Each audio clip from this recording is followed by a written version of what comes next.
Morning, everybody. Maybe it's the evening for you if you guys are in India. Maybe it's the afternoon, but here in Los Angeles, it is 10:45, 10:50 in the morning. Welcome, everybody. Thank you for joining me on this live stream. We're doing it again. We've been doing it every single week for the last year. I think this is close to the 1 year anniversary, maybe honestly past the 1 year anniversary at this point. But man, it is good to see you guys. It is good to hang out with y'all. I'm very excited. This is gonna be an exciting stream. No audio. No sound. Weird. Okay. Because I'm getting audio. One moment. Can y'all hear me now? Test. Let's see. Can you guys hear me? Give me the thumbs up. Audio delay. How much of a delay? Super lag? Super delay?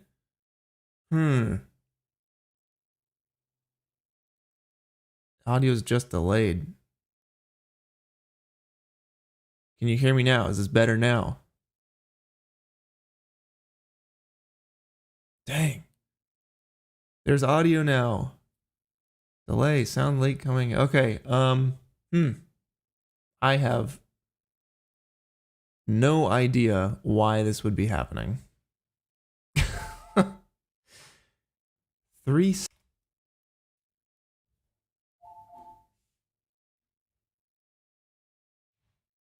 right, I think we're gonna figure this out.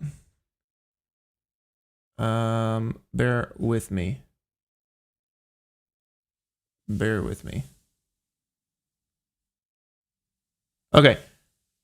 We should be good now, y'all. I think I just had to...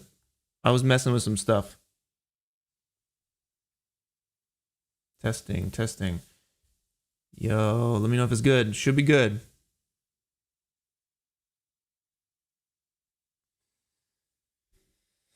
I was messing with the audio. Okay, it's fixed. Now it works. Yay. Okay, guys. Apologies on that. Yeah, I was messing with some audio, doing some VST plugins and whatnot. We're fixed. We're back to it. Thank you. Thank you guys for joining me. Y'all scared me. Thank you. All right, so back to it, y'all. We have a lot of very fun announcements to get into on this stream. I'm going to be announcing the guest judges who are going to join me next week to go through the top 100 renders. We can't go through, there's 700 submissions right now at this point. And if you guys don't know what I'm talking about, I'm running a CG challenge. I've given you guys basically an animation template, and I'm working on that art right here today on the stream. Now, I'm gonna announce the guest judges in probably about 5 minutes here. I'm not gonna wait till the end of the stream to do that to you guys. That would be horrible. But I do want to just say first how excited I am that you guys have participated in this challenge. It's been insane. Like I said, there's 700 plus submissions so far. At 5 seconds each, that is just under an hour for this montage. So next week, we're going to be doing the art review and choosing the winners. The week after that will be the montage. There's going to be 2 montage videos. There's going to be a top 100 montage video, and then there's going to be everything. And I'm going to be dropping those on the same day for you guys to just dig through it all and have a good time with it. Like I said, 700 plus submissions with like 4 days left. That's like, that's an hour. That is an hour right now. So it's going to be a good time going through all that and making sure everyone's names and Discords and Instagrams and Twitters are all correct on that. It's going to be intense. Other than that, let's see. I got a booklet here. I got a booklet with announcements. Let's see. Okay, so let me talk to you guys about what we're doing on this stream. All right, because this is my last stream before we dive into the review, the breakdown, showing the winners, my art breakdown, all that good stuff. This is the last working stream. So I want to show you guys where my art is at right now and what I like about it, what I don't like about it. I'm going to go ahead and open up After Effects and show you guys what I've created over the last month. So let's see here. I have officially like maxed out C4D. This is kind of where it's at right now. This is the art, and this is what it's looking like. But let me open up After Effects and bring in some of these renders to show y'all what we are looking at and where my art has come over the last month, okay? So let me switch over to a standard view, workspace, reset. All right, so this is what we're looking at, guys. This was the first thing that I kind of came up with on the first week that we did this. And I was going for something, if I pull up my pure ref file, I was basically going for a big post-apocalyptic destroyed kind of scene, right? So something like this is what I was going for. And you guys have seen it in the thumbnail. This was kind of my concept art that guided me so far. And we got this, and it's doing a little like side scroller action here, and it's getting us to like a little, basically this little ravine, this wash that goes to a giant hole in the background, which is kind of difficult to tell that there's a hole in the background. Now from there, I kept working on it, and you can see here that the detail in the foreground has been shifted a little bit. I added a fence, I added a little bit of fog, and I actually took some photos and made some custom textures out of these photos in a sewer and put them down into this little, this kind of hurricane wash river ravine thing, storm drain situation. And I think on the last stream, I talked about how I did that. So from there, right, we're going to V3, and there's a big difference between V2 and V3. V3, I've messed with the lighting, and I've clearly added some destroyed buildings. These are some photo scans I got on TurboSquid that are just insane. And I changed out the HDRI, worked on the lighting just a little bit, and I actually switched out this hole. If I scroll forward, I switched out the hole for a sewer because the hole wasn't selling. It didn't look like a hole. So I was like, let's just make it a cave instead, basically. I added a little bit of plants down in there. And essentially just kept adding a bit more detail. V3 to V4 is, an even bigger difference because I'm adding more buildings in the background. I changed the lighting. You guys can see that the lighting is starting to shift. I'm starting to pay attention to that. But, I like how there's light bouncing off the edges of these guys, but not really here. It's like not really happy with that situation. But the render's getting better. It's improving over time, but I'm still not happy with it at this point. I'm still not happy with it. And it wasn't until V5 that I started to be like, yes, this feels like something. And V5, I've really spent time on the lighting. And I obviously switched out the background here. I completed my background, or at least most of the background. And I really focused on the lighting. I wanted to make sure. So if I scroll to the end, both of these, you can see, oh, this one actually didn't make it to the end. Let's consider this the V5 and get rid of the color correction I have on here that doesn't look good at all. Boom. All right, so let's just consider this the V5. And at the end, I'm really starting to pay attention to the lighting, like I said. So I have a sunspot coming down and hitting this robot right here. And we're going to get into that. We're going to get into the story elements because that's what I'm going to be working on today's stream are the story elements. And I'm going to touch on that in just a second here. But yeah, look at the difference between this. This is a huge difference. I really paid attention, like I said, to the lighting. I wanted the sun to come down here and illuminate the foreground, but just a strip of the foreground. I wanted the very foreground to be in shadow, and behind that, also in shadow. And I'm essentially doing like strips of light that go into the background, right? So I'm going to talk to you guys about how I did that, how exactly I'm doing that. But what we're going to get into on the stream today is how to take your render from what we're looking at right here, which looks amazing. Like, I'm very happy with the composition and the lighting right now. I'm still going to tweak it a little bit, but I'm like really excited about the way this looks. But it's not enough because we have seen time and time again the post-apocalyptic look. You've seen it in Book of Eli. You've seen it in Children of Men. You've seen it in Edge of Tomorrow. You've seen it in, a million other movies that look like this. And for me to be able to get this look, looking as good, maybe, as those movies, maybe it looks that good. I would hope so. That's not good enough for me. I need to be able to stand out from all the other post-apocalyptic scenes that feel cliche.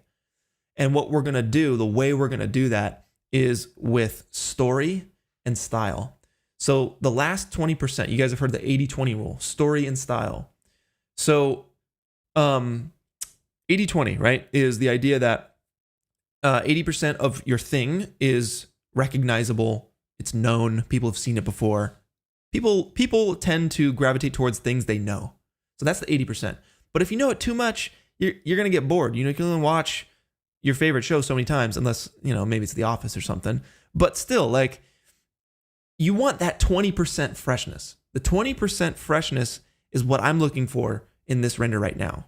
It's just 100% fine, but it needs the 20% fresh. And that's what I'm going to do with story and style. And I'm going to see if I can't figure that out on this stream. So I'm going to let you guys know the guest judges here in just a moment. But y'all, you may have noticed that this stream is sponsored by NordVPN. So I got to give a shout out to NordVPN, guys. Let me show you guys a little breakdown and tell you a little bit about NordVPN, and then we're going to get right into announcing the judges right after that, and we're going to hop right in to making some cool art. All right, so I'll see you guys in just a second. NordVPN is a service that protects your identity on the internet by routing your internet or IP address through servers across the globe. NordVPN is like the energy shield that protects Master Chief in battle, or say the Fellowship of the Ring to Frodo's journey to Mordor. NordVPN protects your private information and files from malicious, no-good hacksaws. But that's just the beginning. By routing your internet through another country's servers, you get access to that country's content. If we select India, all of a sudden we're getting Indian content on Netflix and YouTube. And I'm a pretty big gamer too, and know some of you guys are as well. So you can use NordVPN to switch regions if you're on a very laggy server. It's as simple as that. So if you guys want to support more videos like this in the future and get access to NordVPN, then click the link in the description below, nordvpn.com/Punisher. That's nordvpn.com/PWNISHER to get 70% off your first 25 months of NordVPN and get yourself protected.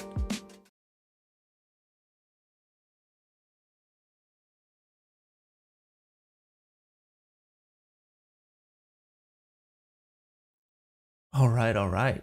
Yeah, so NordVPN is pretty sweet. I do enjoy it. I think if you switch your server to Europe, you can get all the Ghibli movies. If you switch to Europe on Netflix, pretty sure that's the way to go. So yeah, definitely click the link in the description, y'all. Get 70% off. It's 2 years of NordVPN. It's a good freaking time. So yeah, everybody, let's freaking do it. Let's announce these judges. So, who could it be? Who could it be? All right, y'all. So,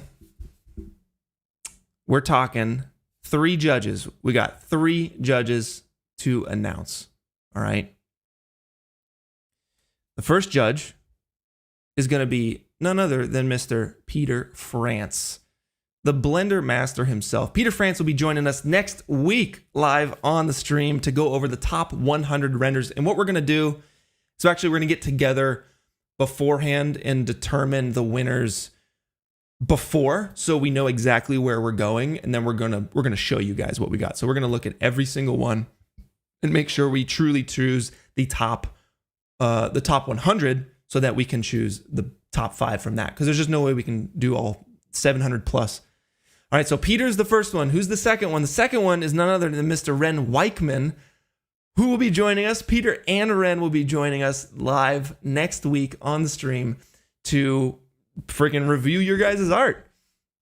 And finally, I'm excited to tell you guys about this. I'm very excited. Guys, Ian Hubert is going to join us. He's coming on the stream. If you guys don't know who Ian Hubert is, man, He just put out his latest short film, Dynamo Episode 1. It's like 20 minutes long, and it's insane. Ian Hubert is going to be coming down, and he's going to be joining us next week. Ren, Peter, Ian, and myself, the four of us are going to be looking at your art. We're going to be breaking it down live next week and choosing the top 5 winners and giving you all some amazing prizes. First place gets a full Rococo mocap suit with like the gloves and everything. You also get a Wacom tablet. You get Aftershocks Aeropex headphones. You get, a year of Quixel mega scans, and you get some awesome P&Y SSDs, and it just goes down from there. So guys, it's going to be intense. It's going to be a very fun stream. The four of us are all good friends, so we have a really good energy together, and it's going to be a good time. So I really look forward to that. All right, y'all. Let's hop into it. So, super amped for that. Yeah, it's going to be good. It's going to be a really good one next week. But yeah, this week, we are focusing on how to take this render to the next level. You know what I mean? It looks good, but it just kind of blends in with all the other post-apocalyptic scenes you may have seen. And we're going to try and fix that on the stream today. So we're going to do that with story and style. And I'm hoping that the story elements I add to this render can be that extra 20% freshness that we need to really make this render catch your eye.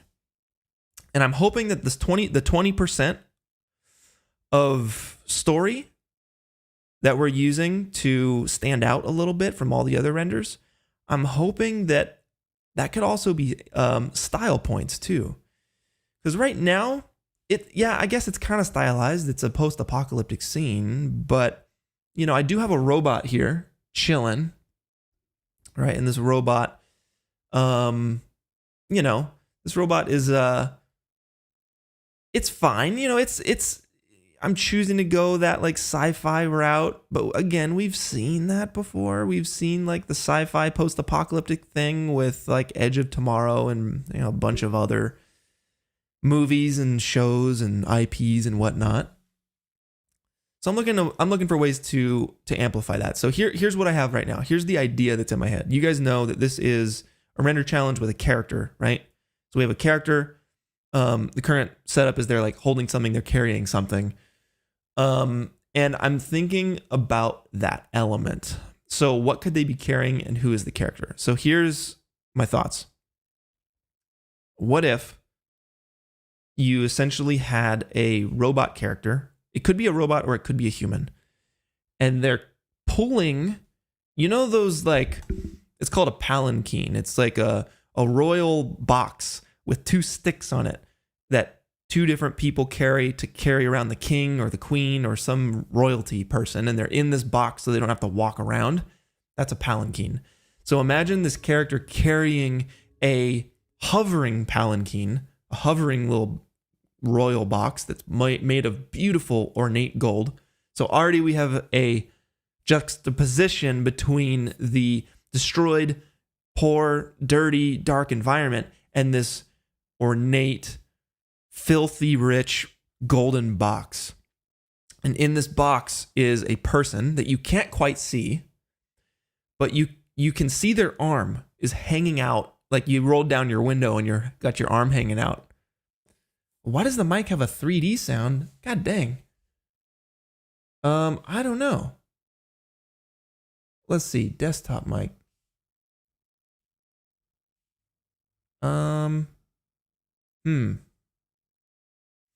I spent the last couple, like, here's what I'm gonna do. I'll probably just, God dang, y'all, I'm trying to get me to fix this mic situation. I'm gonna get it fixed next time we do this. Let me change this up real quick. Is that any better? I'd have no like filters, nothing on this right now. So this is just the raw mic. It sounds perfect. Sounds good. Sounds great. All right, let's go back to it. All right, this is the difference now. Someone's trolling. All right, we're chilling. We're good. Y'all are chilling. Okay, so anyway, back to the idea. So like a rolled down window, you have the arm hanging out of this royal box that is hovering. It's made of gold. And it's a robot arm with like gold rings on it and everything. And it looks like super ornate, really nice. And that image to me is really interesting because what happened here? Was there a robo war? And did the robots win? And now the robots are doing the same thing that the humans did to the robots. Like we made robots, we made them do what we want, whatever we want, when we want. And now the tide has turned. So it's like, the Terminator situation where we go to war with the robots, but the robots win and they force us to like carry them around and like work for them. We're basically slaves to these robots. They enslave the human race. So that's kind of what I'm going with right now. That's my 20% story style pass. And I would kind of build out the environment and add little details to the environment to essentially, to make that happen, to tell that story. So I would put a bunch of like empty shells from like a bunch of different rifles here in the mud in the foreground. So there'd be little gold shells everywhere.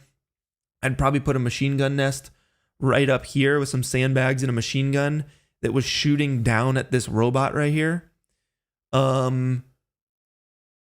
Yeah, and maybe a couple other things. I also want to accentuate the spherical shape here because, right, that's part of it, is you have the character and you have the sphere. So I want to be able to really build that sphere out, and I'd probably do it with some what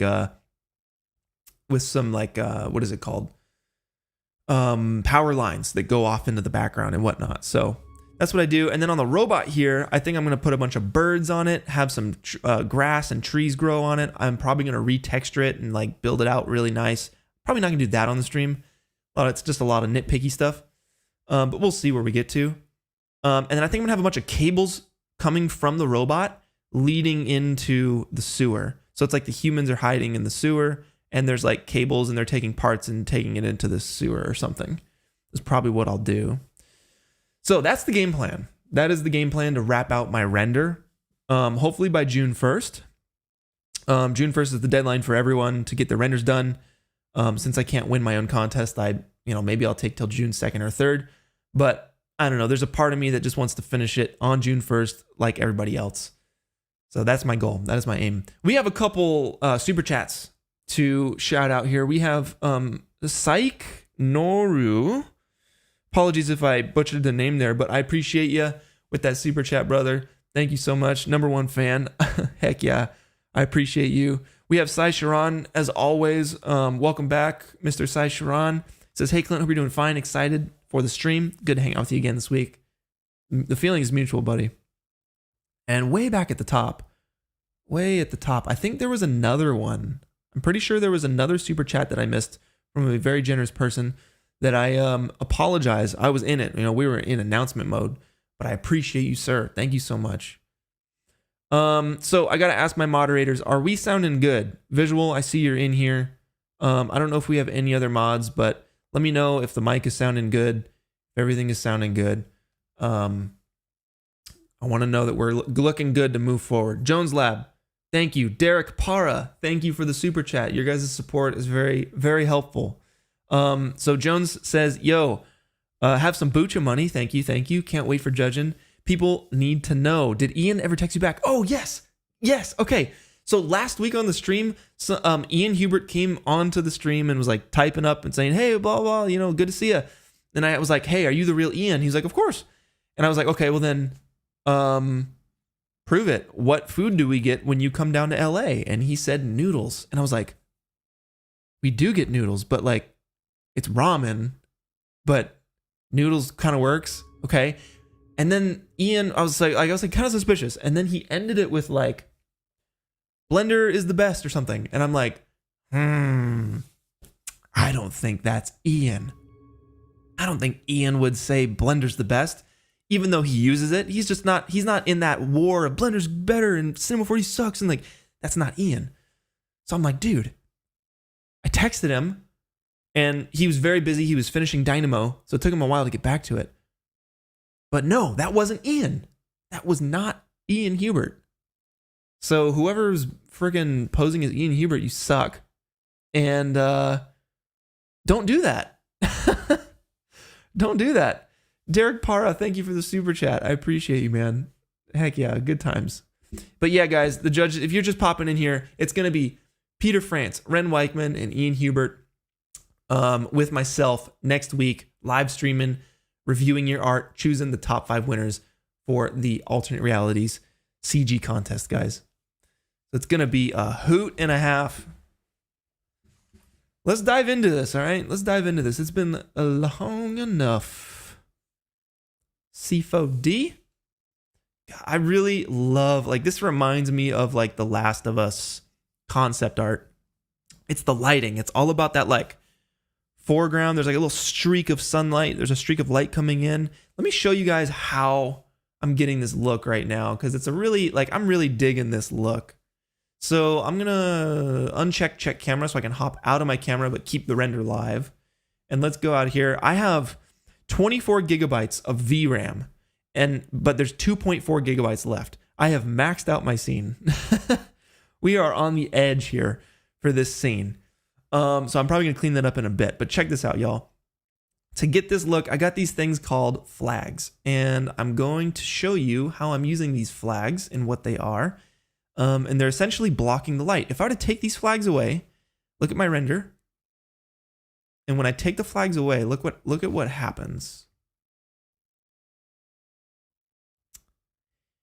It's just super bright, and the sunlight is hitting every single part of the render. There's no shape to it. There's no depth to it. And it's the flags. By blocking light in specific places, you're able to get this really moody look, right? So that's when you see on set the giant black tarps. That's called duvetine. You're blocking light, like all that good stuff. You're shaping light. You're adding light. You're taking it away very specifically. So let me show you my lighting setup. I'll show you my lighting setup. So in my lights,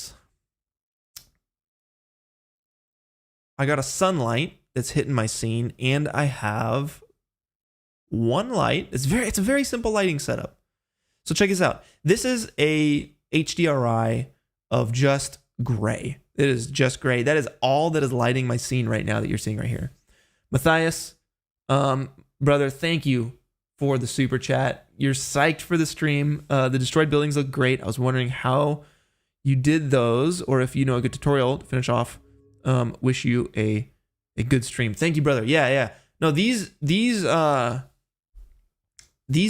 photo scans of destroyed buildings. And I'm gonna be honest with y'all. This is the most money I've ever spent on a 3D asset. They were a pretty penny, but they're worth it because I want the highest quality possible.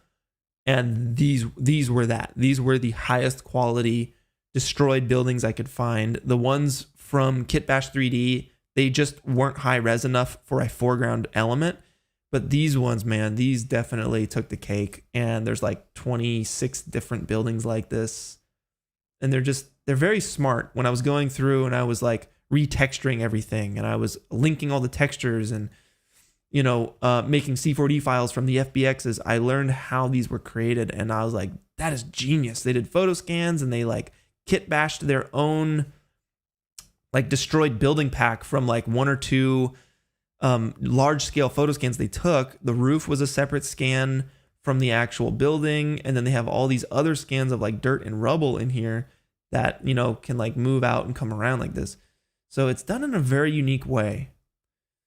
Okay, so going back to lighting, right? We are lighting this right now just with an HDRI environment. That's just literally a gray color. This gray sky is lighting this.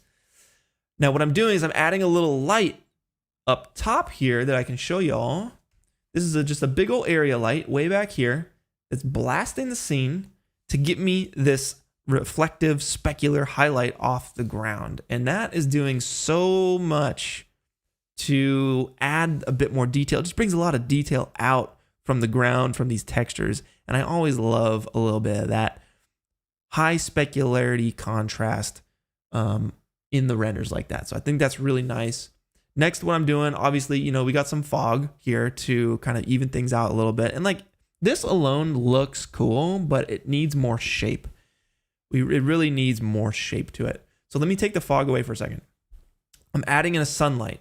So the sunlight is essentially mixed with the HDRI environment. So if I uncheck this box on the sunlight tag, it's going to look just like daylight. It's going to be a blue sky. But no, we want the sky to be that gray that's coming from our HDR environment. So that's why I checked this mixed sky texture, and it's going to take the sunlight from the sunlight right here, the Octane daylight, and it's going to take the sky from the HDRI environment. But this is too bright. It's not moody enough. It's not the vibe I'm going for. So obviously y'all know me. We need to add some fog up in here, and that's going to diffuse the light a lot. All right. And if you guys are curious, for my fog settings, it's basically 0.0025 and just some, absorption and scattering colors here. And my scattering phase is cranked up just a little bit. John Malcolm, you got a good question. So y'all are asking about the render challenge, the judging process, the montage video that comes after that. Here's exactly what is happening. Next week, myself, Peter, Ren, and Ian Hubert are going to get together, and we're going to live stream the top 100 renders. We cannot do all. There's 700 plus submissions right now. All right. We can't do all of them live, but what we're going to do is we're going to meet beforehand, and we're going to go through all of the submissions. We're going to go through every single submission, and we're going to make sure we choose the top 5 privately before the stream. So now when we go on to the stream on next Saturday, we already know where we're going, and we're going to review the top 100 and work with you guys all the way back up to the top 5 winners. So from there, if you're talking like from your guys' perspective, you're only going to see the top 100 renders on that Saturday next week. But when the montage comes out the following week, there's going to be 2 montages. There's going to be a top 100 montage, and then there's going to be everybody's art. There's no way I would have you all work this hard not to show off everyone's art. Okay, so trust me, there's going to be the top 100 montage, and then there's going to be everybody's montage, which right now with 700 plus submissions is 59 minutes long. That's why I'm doing a top 100 and everyone, right? Because I'm equating that full montage, the full cut will be probably an hour and a half, maybe longer, but probably an hour and a half long. So yeah, I'll give you guys both. I'll give you guys a curated top 100 and then just bam, everything. Because I think it's going to be so cool to just kick back and watch it go. Put it on the TV, let it go for an hour and a half at a party. If you guys have any house parties coming up soon, COVID's getting a little bit more controlled, at least here in the States. I know it's tough in India. To all my Indian viewers right now, how are you guys doing? Are you guys hanging in there with the COVID situation? I know it's kind of tough for you guys. I hear it's bad and it's difficult to get the vaccine. So my heart goes out to all you guys. I hope you're staying safe in India over there. I hope to come visit one day. Seriously, I love the culture. I love the food. I love the art. I love everything about it. So I'm a big yogi myself as well. So yeah, I hope you guys are doing okay. I hope you guys are hanging in there. Maybe we'll come visit soon. So yeah, guys, that's the plan. That's the plan. John Malcolm, thanks for asking, man. Good question on your end there. I wouldn't want to miss out, putting all your guys' renders together. So, okay, back to it, y'all. Back to it. This is the look right now. We got the sunlight blasting in here. We got some fog, and we got the HDRI gray, the gray sky. But it's just looking too happy, I don't like these vibes. They're too happy. So that's where I'm coming in with the flags. And these flags, if I turn these on, are going to shape the scene. Now, what I'm doing here, I'll go through one flag at a time with you guys, and I'll show you what each one is doing. So let's see. Let's turn that off. Let's go up in here and just turn these on one by one. Okay, so this first one is getting me, if I scrub to the end of my scene, this one is getting me a spotlight of sun right on this little area with the robot and the wall right here. It's a little spotlight of sun. So if I turn this on and off, you can see how this whole wall is lit up. But with this, flag right here, you guys can see there's a little, it's blocking the light. It's blocking a bunch of light, except for this little hole, which is coming down here and basically looking right at this robot. That's what it's doing. So that's the first flag. The second flag is more for the foreground. Let me wheel on back to the foreground for you guys and show you what these flags are doing. Take it back there. Okay, the second flag is going to be a foreground flag, and that's going to essentially take the light away from, let's see, the foreground. You see there's a big old dark shadow right in the front, which draws our eye more towards the focal point. There's going to be a character here right in the middle. So there's basically a strip of sunlight hitting the character and the midground right up in here. So that's what this flag is doing. And his Octane is crashing on me. I wouldn't be surprised because we have pushed it to the max.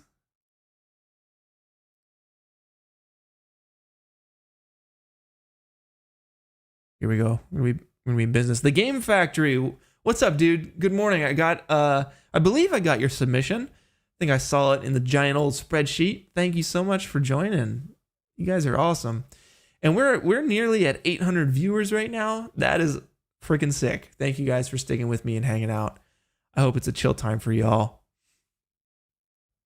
Okay, so back to the flags, right? We're talking about flags, how I'm blocking the light, how I am creating and shaping the vibe of this scene. So that's the foreground flag. That's taking your eyeballs away from this really bright light source right in the front here. It's like, no, this stuff isn't important. It's the character that's important. So that's what that flag is for. The next flag, let's see here. Let me take away the fog for just a second so it renders a bit faster. The second or third flag, what is the third flag doing? What is the third flag doing? I think the third flag is kind of, it looks like it's, oh, it's not doing much, to be honest. That one is kind of just giving me a little bit more shadow on the side of the building to pretend essentially that the building continued on, that it didn't just cut off right here, because I need to save as much computer juice as possible. I'm cutting that freaking building right off right there as soon as I can't see it on the, on the other side of the camera. So this flag is essentially just being like, it's a little bit darker on this side, and it gives a little bit of like contact area, ambient occlusion kind of right up in here. And just kind of, it's like a natural vignette to the image is essentially what it's doing.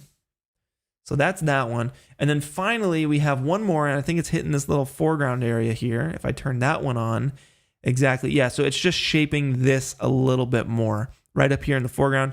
Without it, you can see that there's like specular highlights. It's just like the sun is blasting off of this concrete right here. Same for this barrel. If I get that flag in there just right, I sneak it in there. It's just a little strip, just a little umbrella of shadow. It's just gonna, the sunlight is just gonna touch it right here, just gracefully. Bam. So that's what the flags are doing. Very important to shape the scene. So this is without the flags. It's just like all up in your face.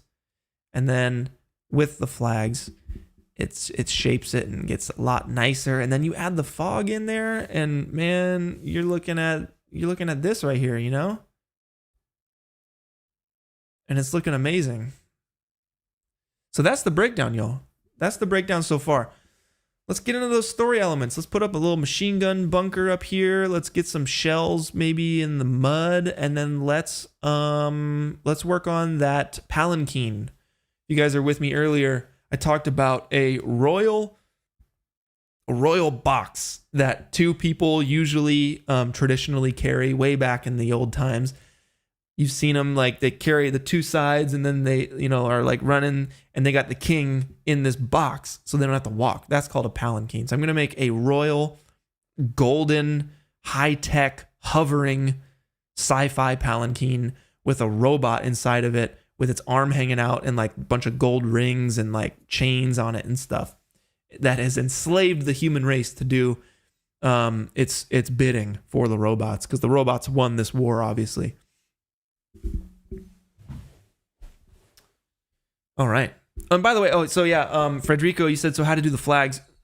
The flags are just planes. They're just planes with a black non-reflective texture on the plane. So I basically have, this texture here. It's just a diffuse texture that's set to 000 black.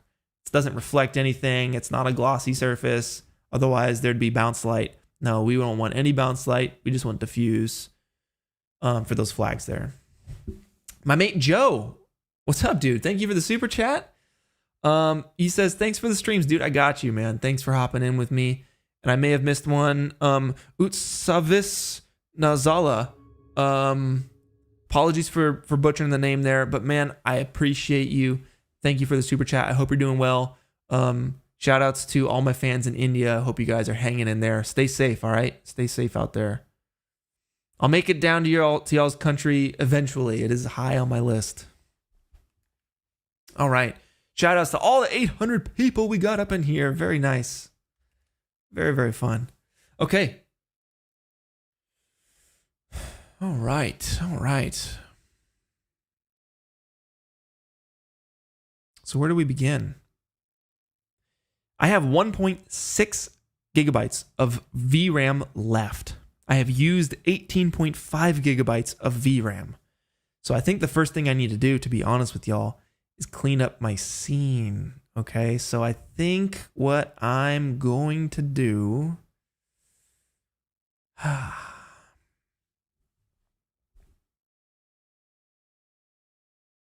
think what we're going to do here is probably get rid of a couple things and clean it up just a bit. So I have some like train tracks going on here that aren't really doing anything. So I think I'm going to delete those. Let's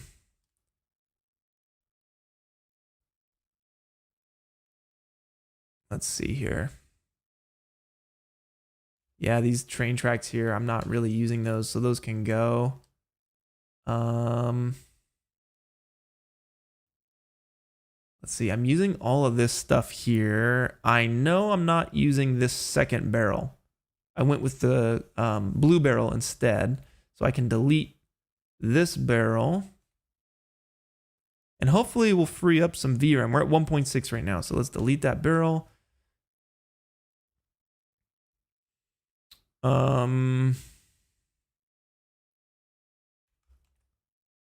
What else can we delete? We can probably get rid of... what can we get rid of in this build? We can probably get rid of the backside of that building, perhaps. We might be able to get rid of...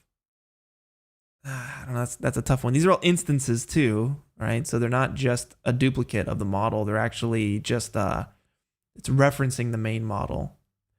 Dang, that might be it, man. Like, I might have to just do some serious work, like, not on the stream to clean that up a little bit. Because that's no fun to watch.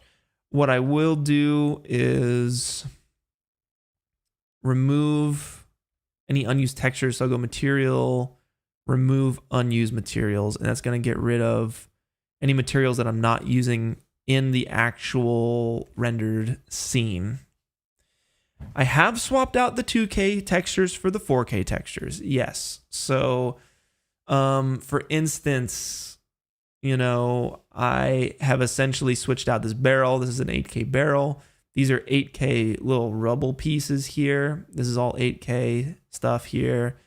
You know, everything else is, let's see. Everything else is like either 4K or 2K.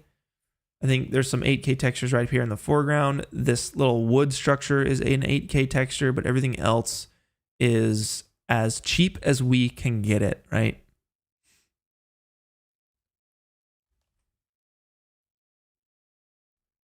So let's see if we can't get like a machine gun nest up in this little area. There's a bunch of sunlight hitting this area, which is something I was trying to do.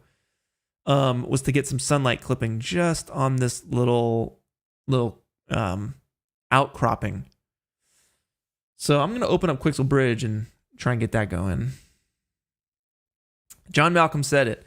8K is madness for background elements. There is no need whatsoever for 8K background elements. I'm only using 8K for the foreground elements and 4K, you know, at times for the midground, maybe even the foreground, and then definitely 2K for everything else. The tiny stuff, the background stuff.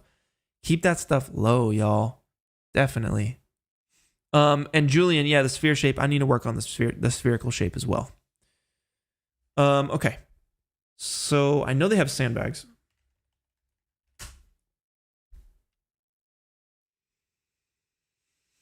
This is what I need right here. Sandbag barrier. I've already downloaded it. I don't know why I need to download it again.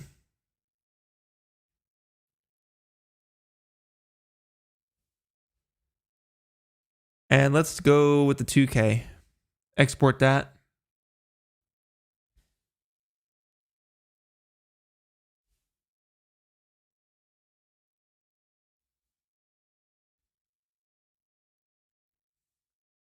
And we got some sandbags in here. They kind of look like poop right now.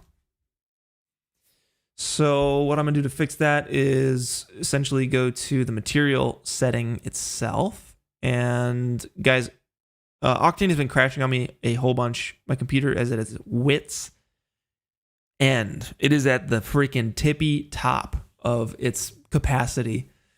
So material type, I'm going to switch that to glossy, and the BRDF model will go to Octane.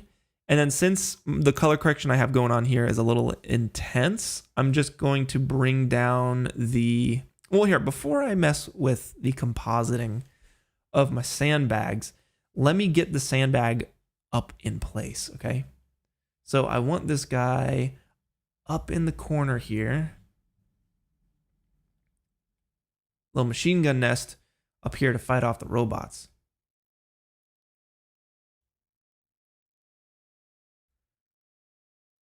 And then we can hopefully render region up in here. Yep. Yeah, splitting the scene into foreground and background is probably what I'll end up doing. Let's see if we can't get these sandbags to look like sandbags up here, because right now they don't look like sandbags.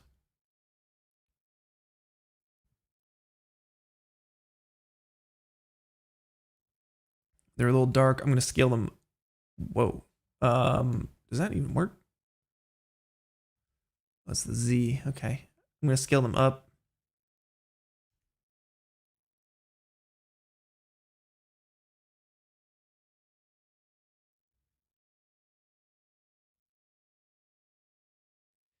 It's like the end of Saving Private Ryan. Have you guys seen Saving Private Ryan? One of the greatest war movies of all time. I think the greatest war movie of all time. Yeah, Saving Private Ryan. What an amazing movie. So these sandbags are chilling on the edge here. I might tilt them down a little bit. Because this is after the war, right? This is certainly like, it's been a minute.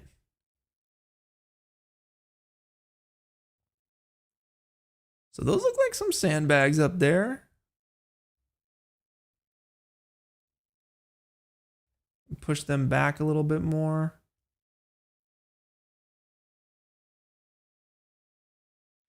And you want to really like sell the fact that these are sandbags.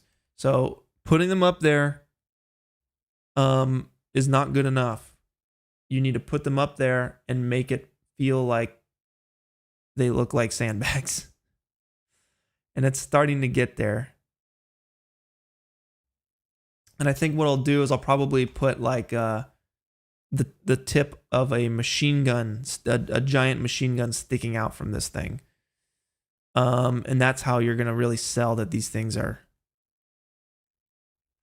sandbags here. Like you're gonna get the idea. Oh, you see machine gun, you see sandbags, maybe you see a little bit of smoke or something. I don't know. I guess that would kind of mean that the machine gun was just shot, but that's not what I'm going for. Also, you see how this little black window back here is messing with the silhouette of my sandbags. So what you could do is actually take this building back here and move it down just a little bit so that you don't see that black little window messing with the shape of the sandbag. You see what I mean right there? Just enough. Just enough to get the silhouette of the sandbag down.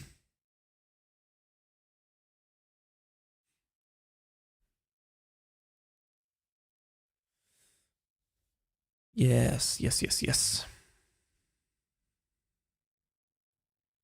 And I want to make sure the sun are hitting these guys just right, so I might cheat and bring them out a little bit more so the sandbags are really hitting the sun there.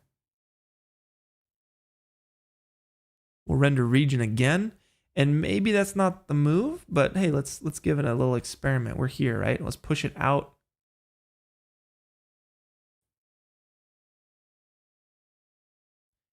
Those are some sketchy sandbags right on the edge of that. Maybe we split the difference just a little bit.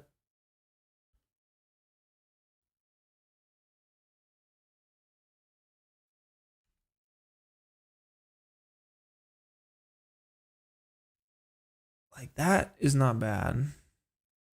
That is not bad right there.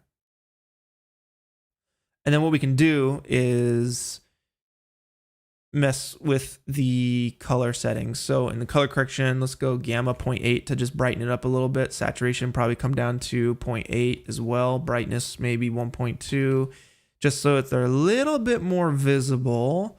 Saturation 0.7 perhaps. And those are looking like some sandbags up there. Maybe a little too bright. Maybe a little too bright. We'll keep that at 1. And then for the machine gun, I'll probably switch that out when I'm, rolling solo. But for now, what I can do is essentially just have a placeholder machine gun. I'll hold control with the sandbag selected and let go on a cylinder. And W will switch between world and local orientation. And I'm going to rotate this guy and bring this in a little bit. And I'm going to kind of go after like a 50 cal machine gun situation.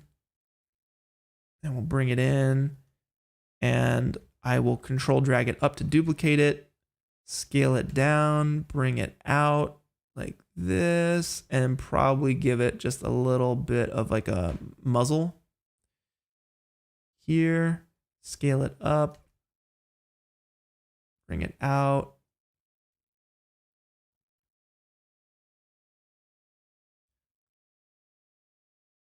And we'll rest it just up against the sandbags. I'll group all this stuff here, and let's give it a black glossy. It's a gunmetal, essentially, is what we're going for. And we'll adjust this to like a dark gray with a little bit of roughness. Something like that. And we'll set that up against the sandbags.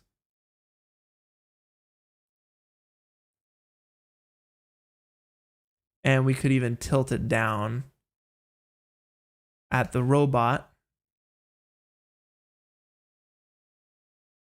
And this kind of machine gun situation would definitely be, let's see, it'd be more of a box right here.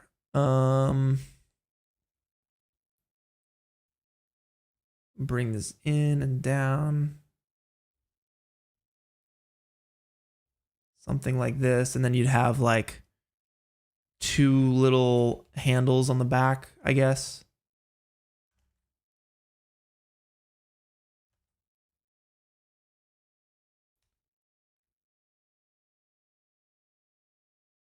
But that's probably good for now. You know, we can, just to give you the idea, we could maybe scale this down. This will be like the feeding ammo belt that got flipped up or something.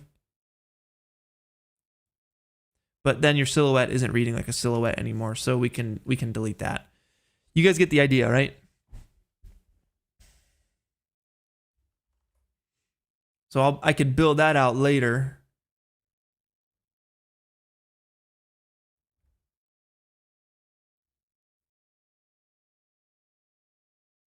We have a bit more time.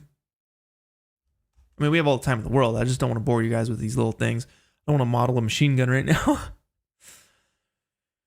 So a little story element there. We'll tweak that up. And then let's add some like shells. You know, some, not like seashells, but shells like gun cartridges, bullet cartridges. Let's add some of those to the foreground. So I'm going to make one of those real quick. Hitting S to snap my view to whatever I have selected. Let's bust out a person, a figure, so that we can see the scale of what we're doing here. And let's go ahead and scale this down a lot. I'm going to go for a 50 cal shell, so pretty big. That way you can actually read them in the ground. We're going to go for a larger one just for clarity's sake.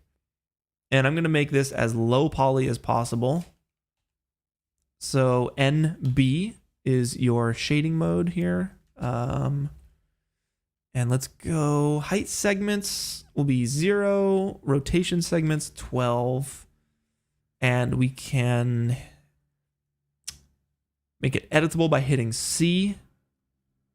We'll come up in here. And let's make some cuts, KL. And we'll get the little back piece essentially back here.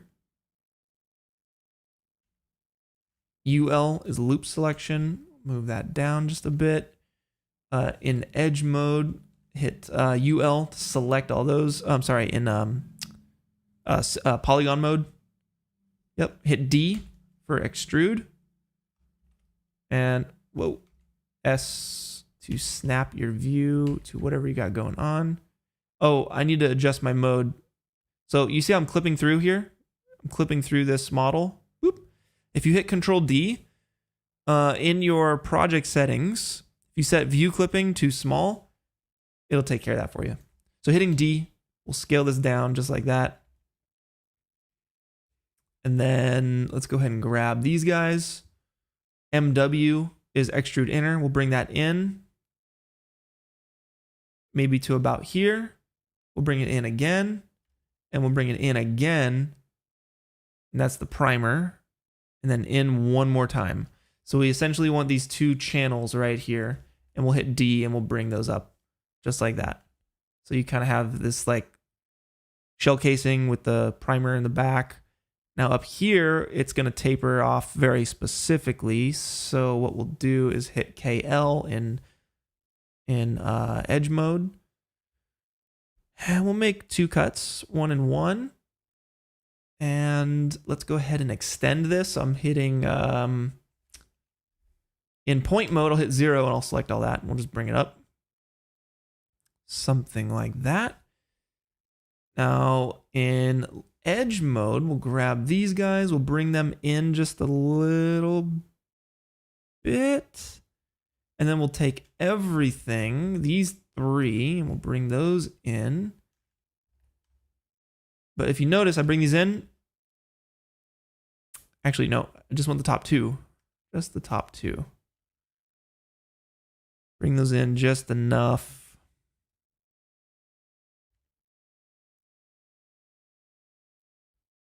Yep. And then we can delete these. UL, delete, edge mode, grab this. T for scale, hold control to make new polygons, and hold control again, push them down. Just perfect. And we want to bevel it because we want it to catch the light. This is going to be a trick here. Actually, let's do it with a modifier. So I'm going to select the cylinder, hold shift on the modifiers, we'll grab a bevel modifier, and let's take the offset to 0.1, 0.05, 0.025. There we go. 0.025. 0 subdivisions is fine, but that's going to get all this good stuff in here, and it will bounce some light around. It'll catch some light and have them catch the eye just a little bit. Shout outs to all you guys up in here. 732 people in the live stream. Thank you guys for joining me. It's a little bright, isn't it? Let's see. Let's turn this down. You guys doing okay? Thumbs ups if you guys are hanging in there, if you're having a good time. Thanks for hanging out with me, working on some art.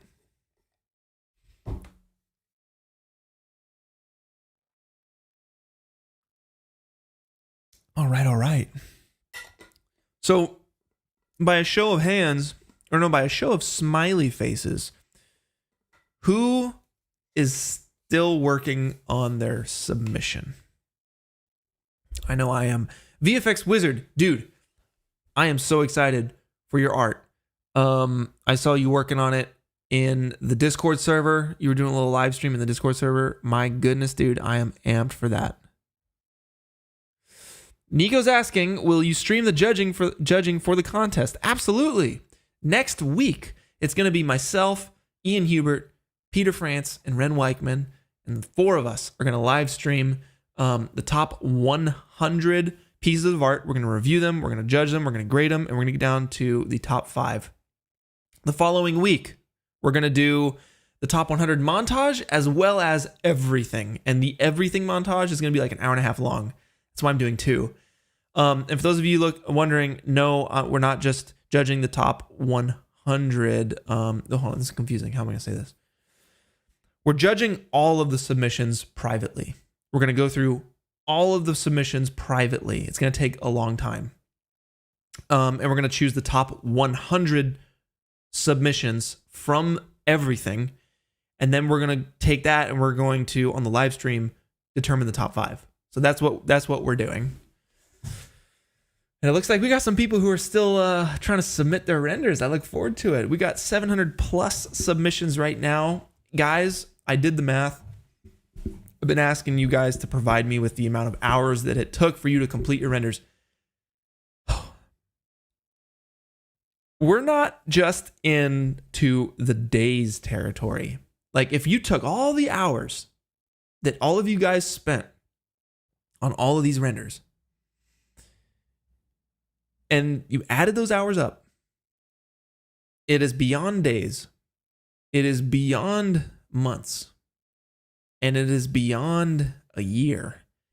We are at 4.5 years worth of collective effort for this big old montage. That is insane, guys. That is unbelievable. And I cannot wait to share with you guys in 2 weeks all of this stuff put together. It's going to be sweet. Be patient, right? Because it's going to be awesome. I have a very good friend who just completed the music for the top 100 montage. It sounds amazing. He wrote 2 custom songs for the montage, and they sound freaking sweet. He is a good friend of mine. He will be the best man at my wedding. So I am honored to have him do that. I'll announce next week who the musician is. But Red of Paw, I see you. I love your submission. My fiance loves your submission very much. But thank you for the super chat. So yeah, great choice of judges. I think so too. The four of us have a really good relationship and a really good like energy together. So it'll be a good time for everybody. It'll be a goofy time. There's so many great pieces I've seen so far, and folks really pushing themselves. Absolutely, dude. Like, you guys, it's so cool to have you guys learning through all of this. That's the whole point of all of this stuff. The whole point of all these streams is for us to learn and grow together. And you guys have been doing that the last month. Very, very inspiring for me to see. Like, super sick. And Artbit, thank you for the super chat. It says, here's to the Corridor Few and Ian Cube Art. Cheers. Very nice. The Corridor Few. That's a good one. All right, y'all. Let's get back to it. The musician is not Casey Edwards. Casey Edwards is my go-to composer for literally everything I create. He did the music for the last Parallel Dimensions render montage, but this one is going to be a new one. This is a new musician, new artist for you guys who's been around for a while, been around about as long as I've been making videos. So I'm very excited to either, if you don't know this artist, to get, introduce you to this artist, or if you know him, then it's going to be sweet. Okay, let's get back to it, y'all. We're making this little shell casing.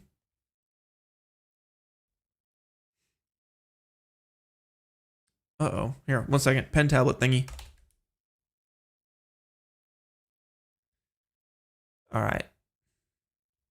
So this should be good. We can adjust this. We can alter this, later based off of reference or something. But to the best of my knowledge, this is about what a 50 caliber shell casing looks like.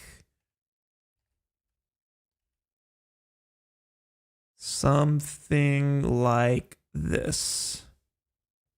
So I'm going to take this and disperse it all up in here. And we'll do it on the, let's scatter it. We are at 1.5 gigs of VRAM left. My goodness. This is going into story mode. This is a story element we're adding to the scene here, all right? So we're going to do an octane scatter, and it's going to be, let's call it 100 count for now. It's going to be on the surface. Let's drop the shell casing into the octane scatter. Oh, no. Wrong way. Uh-oh. I did it backwards. I need to put the shell casing in the octane scatter, and the octane scatter goes onto the surface. So whatever this is, looks like a mud layer right here. Let's grab that, and that is where we're going to disperse it. So it's going to be the chunky mud. It's going to get dispersed onto chunky mud. Amazing. All right, octane scatter, chunky mud, collab, bam. We got some shell casings all up in here. Now we want the shell casings obviously to be sitting on their sides. So let's take that and rotate it 90 degrees. And I'll just recorrect my gizmo. And that should all update so that they're lying on the ground. Amazing. And I want to push them into the dirt just a little bit and give it some random rotation. So with the octane scatter selected, let's go ahead and grab a random effector here. And let's drop that into the effectors tab in the octane scatter. We'll go to the parameter, we'll uncheck position, and let's just mess with rotation for a second.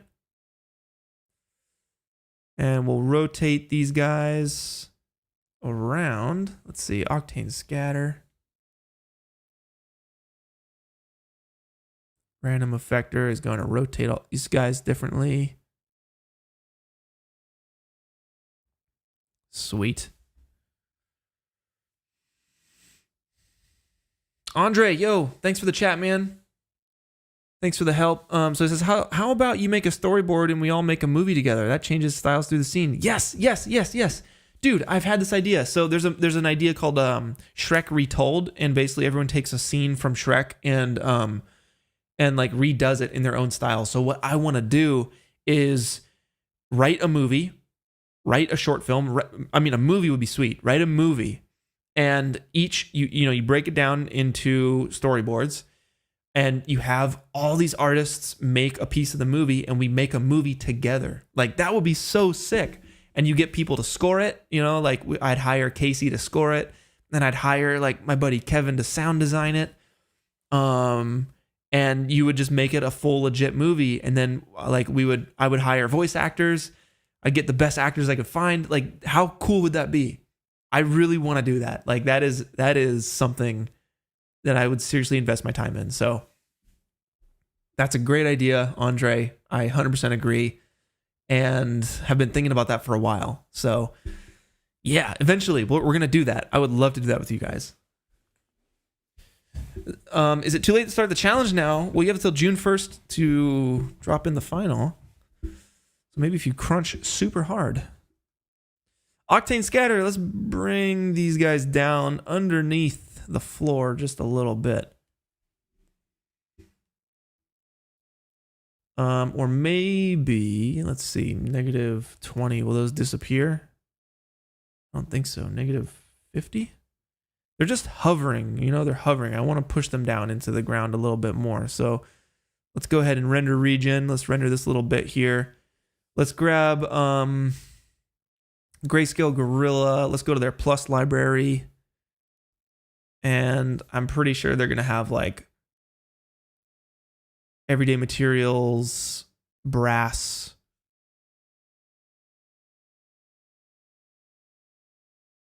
Yeah, brass worn. Let's go with that. And we'll throw that onto the shell casing. So they're just these little gold pieces throughout the environment. Super cool. We can probably take down, let's see, universal. We go octane with it. Glossy. That looks really ugly. Let's go back to what it was. And let's just mess with the saturation, probably 0.5. And we can, really come in here and tweak this up.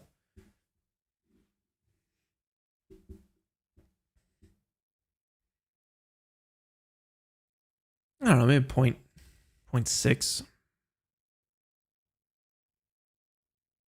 And we could take that and let's set it to cubic.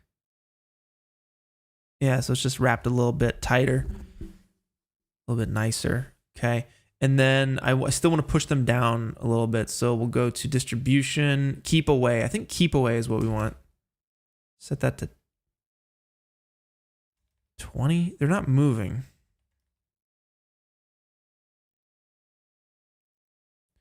The count, let's go count like 200.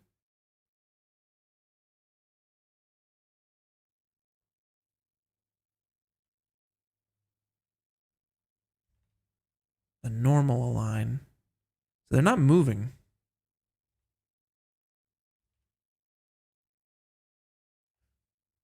They should be moving. Let's just like group all that stuff into a null, and then we could push it down maybe like -5. Why? Errors and glitches, y'all.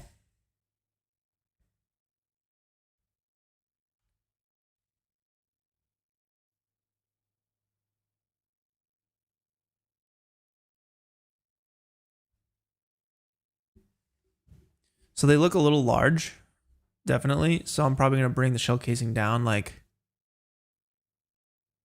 0.7 across the board.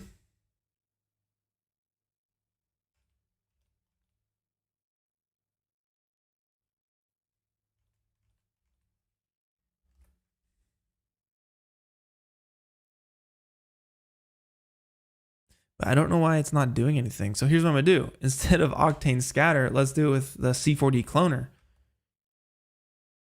So C4D Cloner, we'll go to object mode.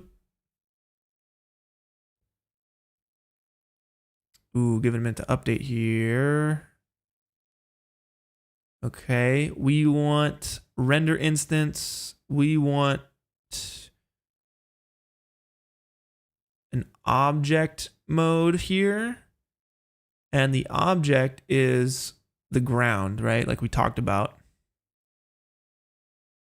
Chunky mud. Bam, we'll drop that in.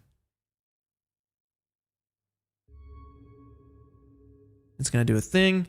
Eric, while we wait, thank you for the super chat. I appreciate the support. It says, hey, Clint, how many thousands do you think I need to Cash App Sam to get the photo scan of Nick's head at this point? Oh my God, dude. That's hilarious. I have no idea. My goodness, I have no idea. You want that shrimp head, dude. That freaking photo scan shrimp head. Oh boy. Yeah, that's a good question. That is a very good question. How many shrimps do you need to send to Nick to get a photo scan of a shrimp photo scan Nick head? For those of you guys who have no idea what I'm talking about, welcome to the stream. Happy Saturday. Happy weekend, everybody.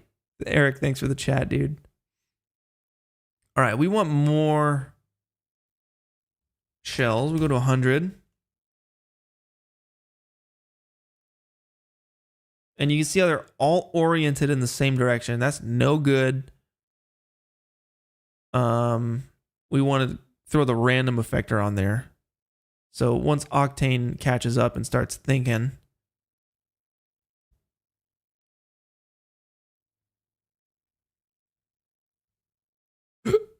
oh, pardon me.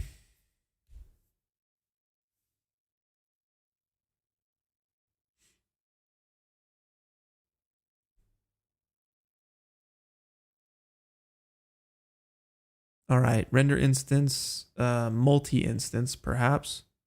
Maybe that'll go a little bit faster.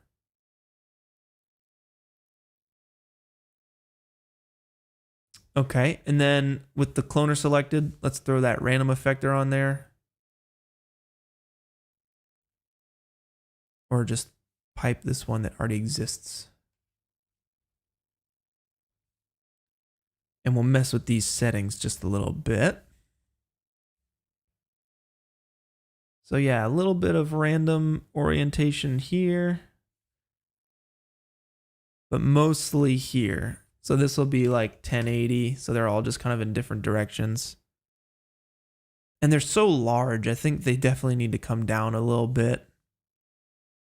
Even though we scaled them up to about a person, we scaled them using a person as reference. I think we need to go for what looks best versus what might be the most accurate.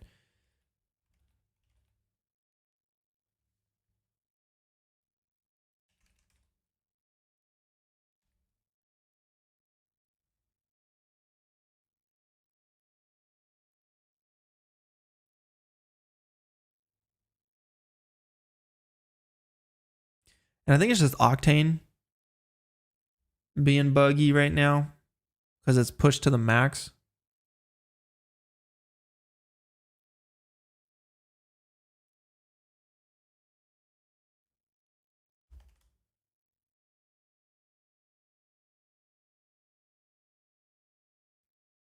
And I think I'll give it the old re-render. If you guys have any questions for me, let's re-render our scene and let's answer some questions.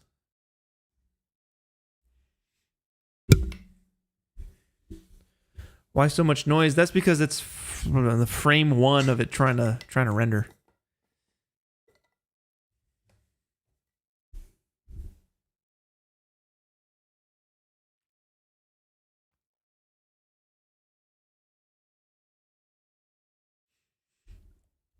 Philip asks what my GPU is. That would be in the description of the video. My PC specs. Eric, how's my day going? My day's going pretty well, man. I'm very happy with the render at this point. I've been working on it pretty hard this week. And I'm probably going to get together with my buddy Cliff. And we're going to maybe do a little bit of yoga, play some drums. It's going to be a good day. Yeah, man. Thanks for asking.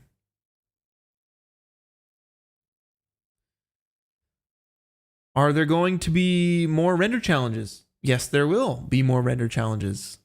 I'm going to announce one sooner than you would think. And it's going to be different. And it's going to be exciting. And there's going to be prizes. Where did I get the building models? I got those from Turbo Squid. Samarth watched my modeling video recently. What are you doing nowadays to improve your modeling? Well, I hadn't really done much modeling since then. I've been doing a lot more environments because that's really where my passion lies, is in environments. So when I need to model something, if it's very specific and if I have time, I'll certainly do so. But I am not opposed to downloading assets and using assets to make my stuff look nice. That's what they are there for. Jason, dude, thank you for the support. He just wants to say hello and that I'm a cool dude. You're a cool dude for being here. Thanks for hopping on the stream. And I hope you have a good weekend as well. Thank you for the support, man. It means a lot. I appreciate it. Any other questions, y'all? Take a couple more questions and we'll get back to it. Did you go hiking again? When did I go hike? I went rock climbing. Last Friday I went rock climbing, and boy, that was fun. I learned how to tie ropes and tie anchors, and if you mess that stuff up, you will die. So it was a little scary. I'm not gonna lie. It was scary learning how to do that stuff. My goodness, Hans. Yo, what's up, dude? Welcome back. Good to see you again, man. Very good to see you. So if I'm not mistaken, I think you are in the contest as well, Hans. Maybe I saw your name on the submission sheet. But you say, let's be honest here. How many blue screens have I had? If I was speaking honestly, I would say 0. 0 blue screens. Which is great. Octane has crashed a lot. C4D has crashed a lot, but I've had no blue screens, so that is good. Will I review whips on Twitter? Maybe. We'll see if I have time. What's my opinion on less powerful programs? Such as Source Filmmaker. I think you can make any program you want, do what you want to do. It is yourself, not the tool, all right? It's about you. What can you do with what you got? What is my secret tip to making renders look cool? A vignette around your scene. Make it a little bit darker than you think. Shape the light. Use flags to shape your light. Block. What I mean by flags, block your light. Don't make your whole scene just bright. Shape your shadows. Use your flags. Add a little bit of film grain afterwards so it doesn't look like a render. What else? Bevel your edges so light catches the edge of the things that you bevel. There's no such thing as a sharp 90-degree corner in real life, so bevel them edges.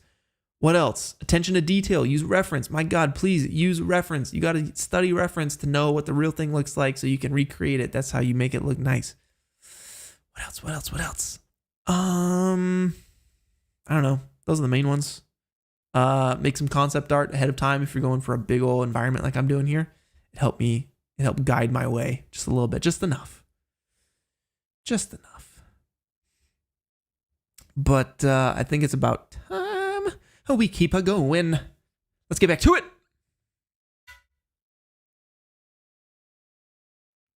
Looks like we got some subscribers popping off right now. Thank you guys. Hey, look, let's be honest. If you're back for the second live stream in a row and you're enjoying yourself and you are not subscribed already, then freaking hit that subscribe button right now. Join me every week. We're doing cool stuff. I promise you'll be inspired. And if you hadn't already, like the video. Leave a comment if you can. Good stuff, classic stuff. You guys know how to use YouTube. So the shells are looking kind of cool. They're nice little touches to the scene. I think they're just a little too saturated probably. So I'm probably going to get up in here, desaturate it just a touch, 0.5 maybe. And maybe I'll have a couple more, maybe 200.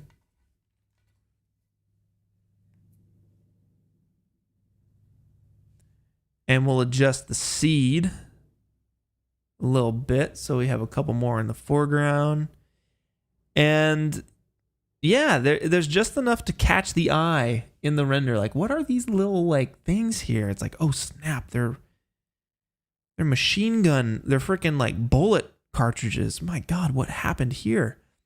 And that's exactly what I want the viewers to ask themselves when they look at the render. I want their brain to go take you on a story. I want to guide you guys through a story with the render. It's not good enough. Sorry. It looking great is not good enough. You need a story, and you need that 20% extra spice to it. So I'm trying to find that right now. Just because I added bullet cartridges to the muddy ground doesn't mean it is unique and a crazy different story. But I'm hoping that this palanquin situation, which is if you guys are just joining me, I went over this twice already, but it's basically a box that's carried by two servants so that the royal whoever can sit in this box and not walk wherever they're going. That's a palanquin. I'm going to make a high-tech gold version of one. So I think I'm going to start with that. I'll kit bash one of these. So let's save our scene. Let's open up a new scene, render that. Get some fresh VRAM for us. Feels good. All right, let's see what we can do here. There's a guy named Vitaly Bolgarov, and he's got some freaking amazing kit bash assets. So it's gonna be 3D models, Vitaly Bolgarov, and we got some kits from him. Maybe let's see. What do we want to drag and drop into the scene here? Floors, perhaps? Minimalist sci-fi environment, JPEG preview.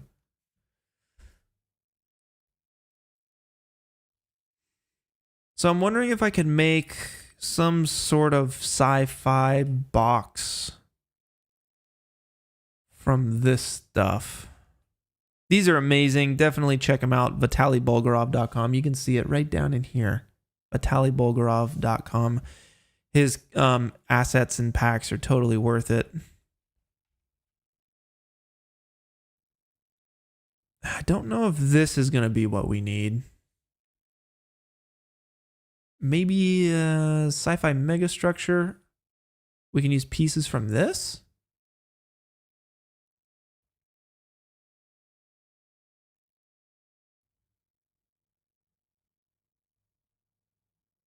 I could maybe see some of it being built from like this kind of stuff.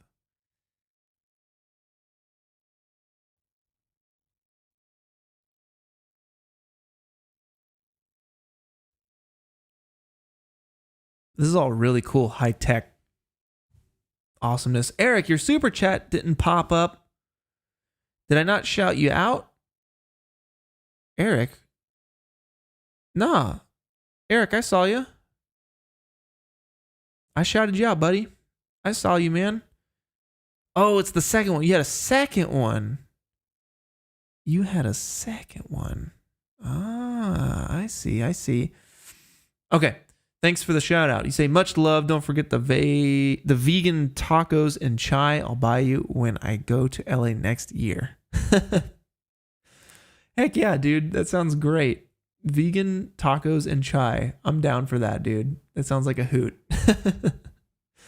Thank you for the support, man. I got you with the vegan tacos and chai. That sounds like a good time. All right, so maybe stuff like this. I don't know. We can make a palanquin out of this stuff.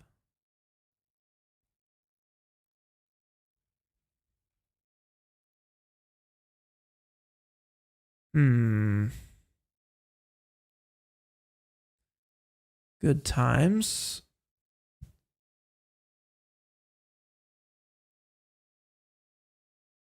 Maybe we try it with this.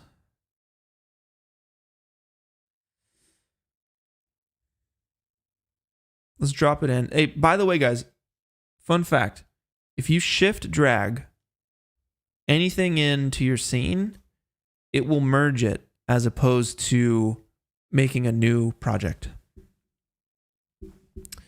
Artbit, yo, dude, thank you, man, for that super chat. Very generous of you. You say, you know, you should be in the palanquin, or you know who should be in the palanquin, the robot from the Boss Dynamics video. Yes. I thought about this last night while I was like taking a shower. I was like, it should be the Boss Town Dynamics robot. I kind of like 100% agree. He is the reason for the robot uprising. He got sick and tired of it. I think that makes the most sense. That definitely makes the most sense, dude.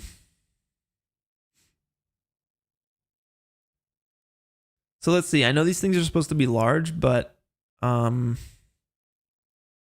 we might be able to repurpose them. I'm going to group them all. I'm going to make an Octane environment here. Right click. HDRI plus. We'll drag the texture tag. Boom. Into the plus tag. We'll open the plus library. And let's grab, I don't know, Ultimate Skies.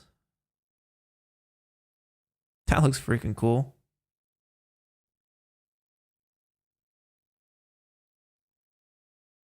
And we'll adjust the gamma on that. And heck, just because we're here, let's go Kodachrome 25. Looks really cool. 1.5 gamma and exposure 2. Just so we have like, we can see a little bit more, maybe 3. 2.5, I don't know. Just so we can see what's going on.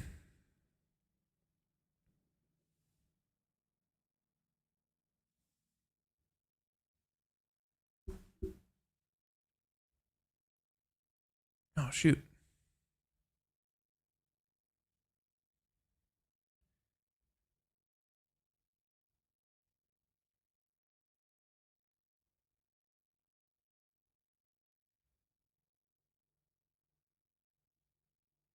Maybe this stuff.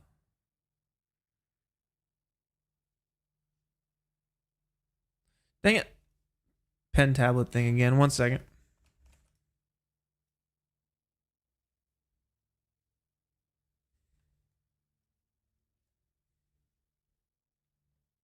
Ooh, these pipes are nice. Ooh, I could use these. I could just use these for the render. Snap. Oh, that's so good. This grading.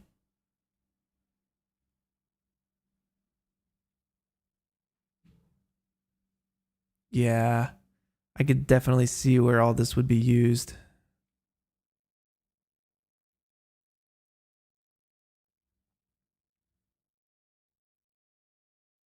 So I'm just trying to get a sense of like what pieces look the best.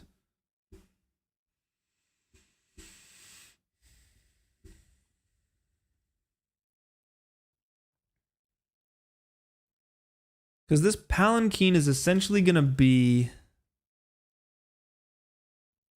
probably this big. Maybe a little smaller. Because if this character here was sitting in a chair,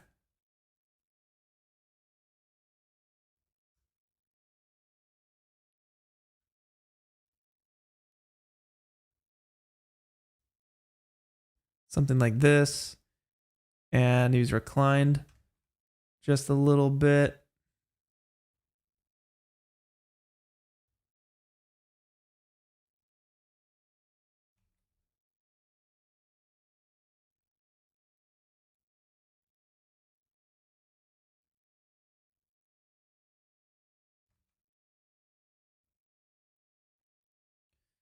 You know, and then you had your arm out the window.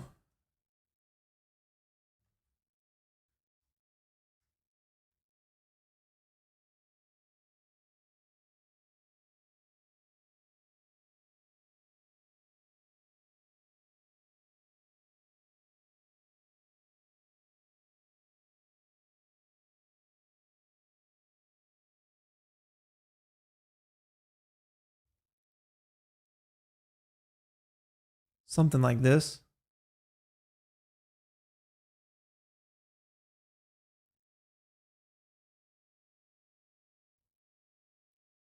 You know, and then this arm just doesn't really matter because you're not going to see it.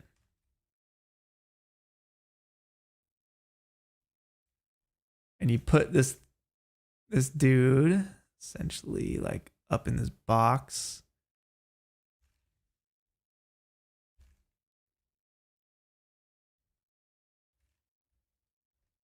I just want to make sure the box is big enough so we can go X-ray mode on the box. If you go to basic, scroll down, you can do X-ray mode.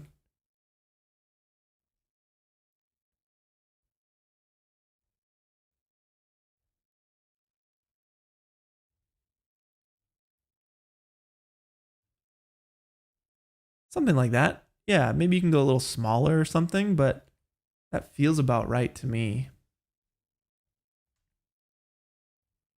If you're going to be chilling up in here.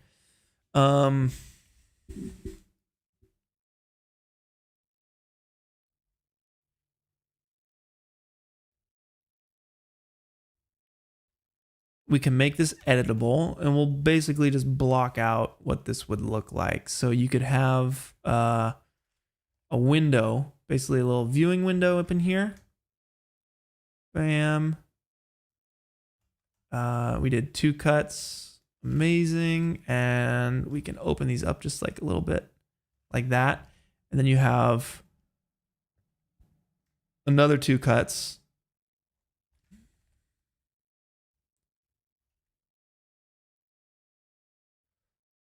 Like up in here, something like this. That's your viewing window. Your figure is up in this thing, chilling with the arm out like this.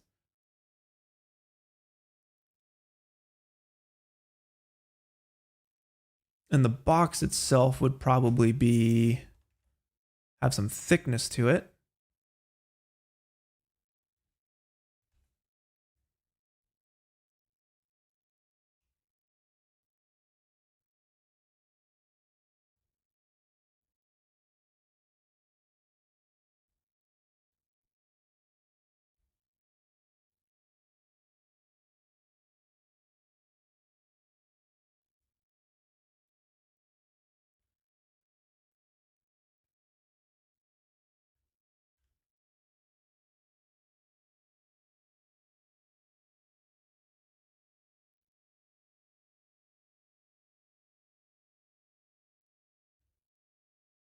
You know, just chilling in the box. And then gold rings and everything, you know, on that. Now we could also take this box, and I want it to be mysterious. I don't want you to quite see,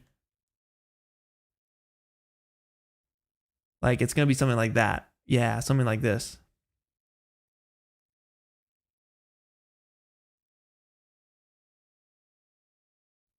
Amazing. And like on the bottom, since it'd be a hover palanquin, let's go ahead and grab the cube and let's make holding control. Yeah, let's bring one of these guys down. Boom. And it'll be like a nice little like hover box, hover platform thingy.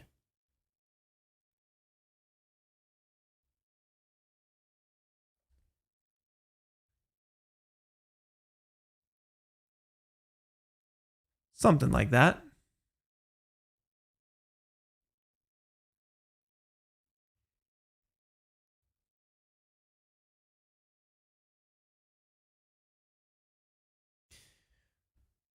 Yeah, I thought about it. Have them smoking.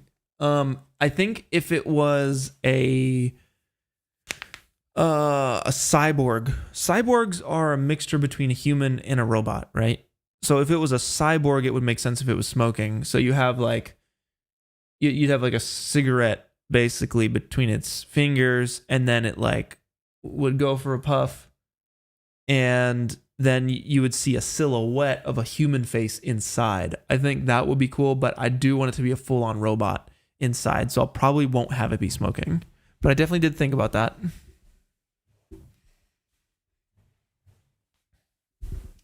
Platinum Pug, good question. Will my name on the render compilation be my Discord username? No, I'm not going to provide anyone's Discord usernames or emails. I am just going to provide any social media links that you have sent me. So if you tell me that your YouTube or your Instagram or your Twitter is a certain handle, I'll do those. I'll put those next to your name on the render montage, just so that people, if they're watching the video, they like your art, they want to go find you, they can do it easily. But no, if you don't provide any social media, I'm not going to put anything besides your name. That's all I'll put.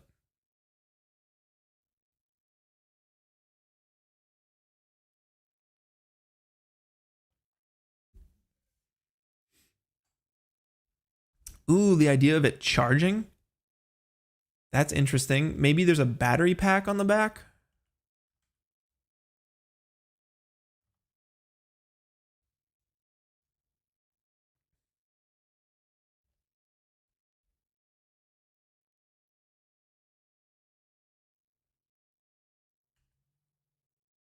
There's like a dual battery pack situation on the back or something. Like this.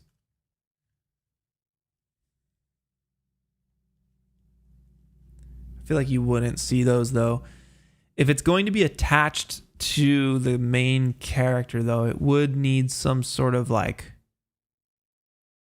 maybe there's like a cargo thing on the palanquin as well. So there's like,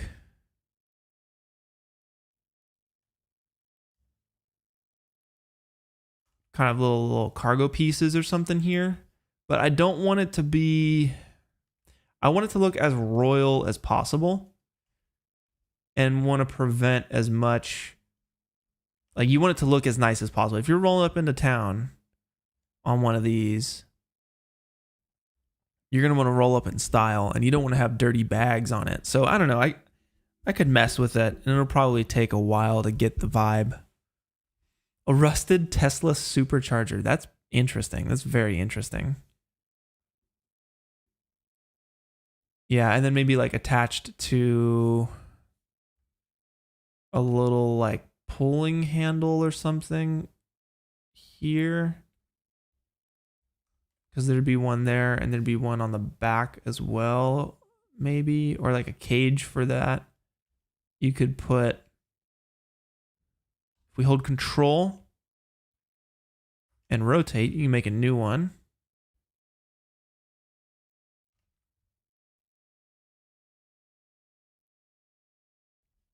This is just a rough block out.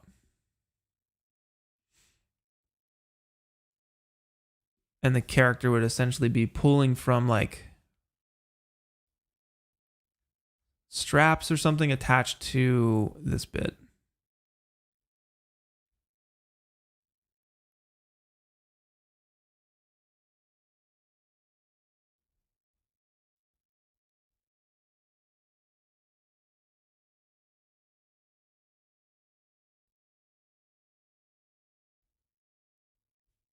Something like that. I'm not sure. Solar panels on the roof.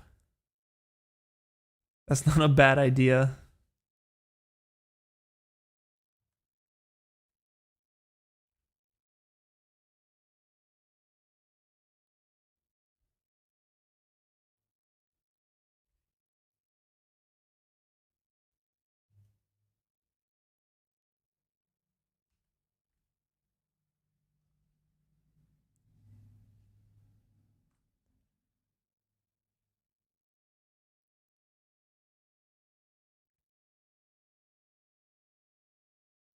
Now, I definitely want to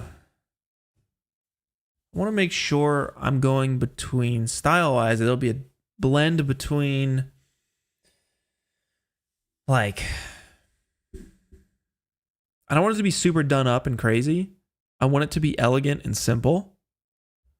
So I have to figure out the balance between that. Because, you know, we can go to town, we can start adding like different antennas and radar dishes and all this stuff to it. But like, I just think the fact that it's pure gold is insane. Like it's one, like straight up like King Tut, you know, where it's super ornate, absolutely beautiful.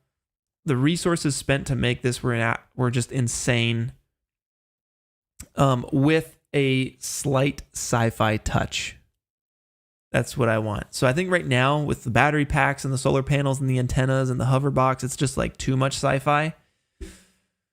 Just a little bit, like it's like as if the robot got like repurposed an old school like King Tut palanquin or something, and threw a couple different like little pieces onto it or something. That could be cool.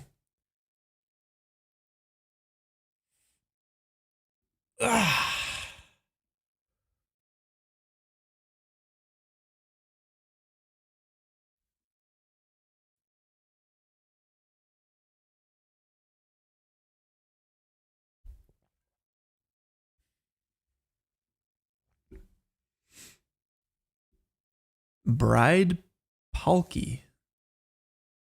Interesting. What is this? Let me. What is Bride Palki?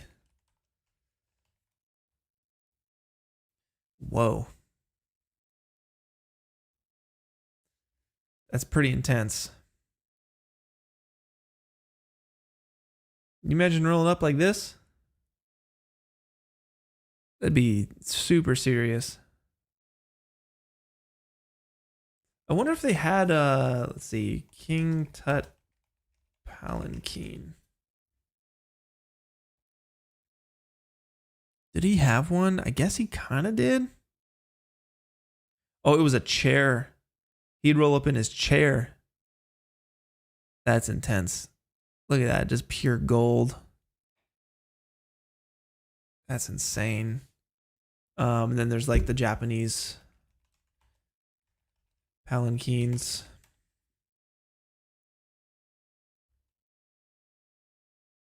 Like that's a tiny little box, but it's so ornate. That's crazy. You couldn't get me on a chair like that. I would feel so awkward. Dang, that is creepy. Yeah, something like this, where it's like black and gold and like really cool looking, super ornate, but very simple. It's a very simple shape. That's amazing.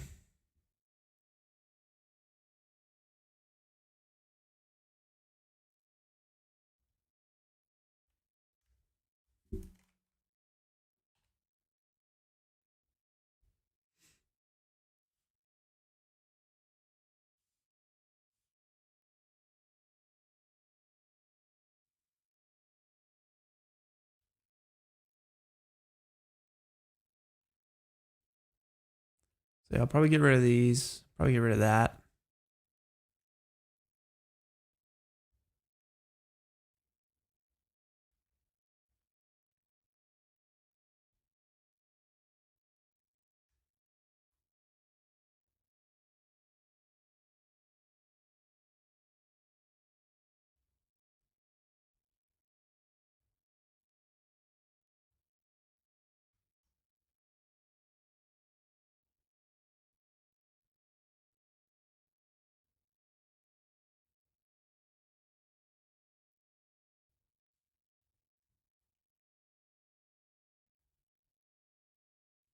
So let's see how much visual weight this takes up.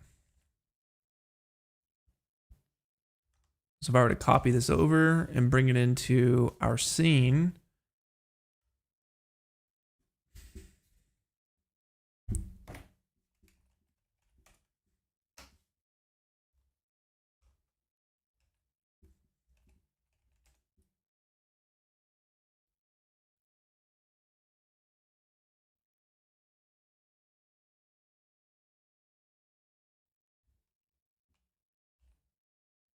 so I'm hitting NC.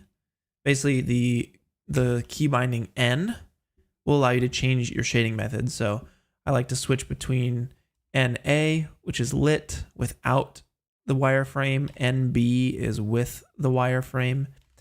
NC is unlit without the wireframe, and ND is lit with the wireframe. So NC is my favorite. It actually allows me to navigate through the viewport a little bit easier.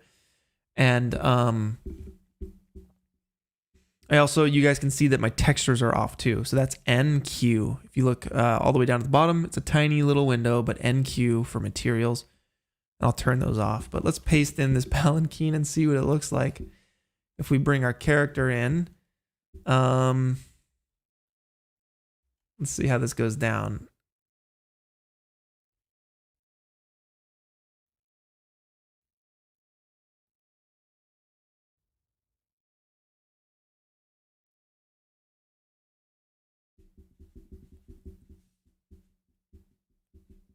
Something like that, perhaps. And this will track with, let's see, with the character. So let's go frame 1.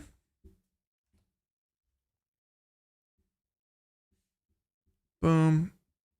All the way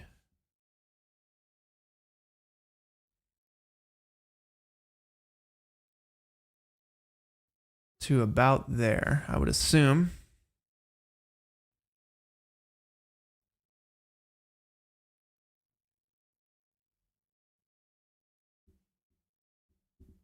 Yeah, that's about right.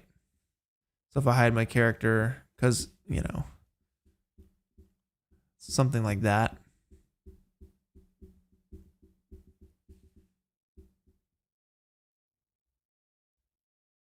I'm just worried it's going to take up too much visual weight from the background, and it's going to block a lot of the background. That's the only reason I wouldn't do this.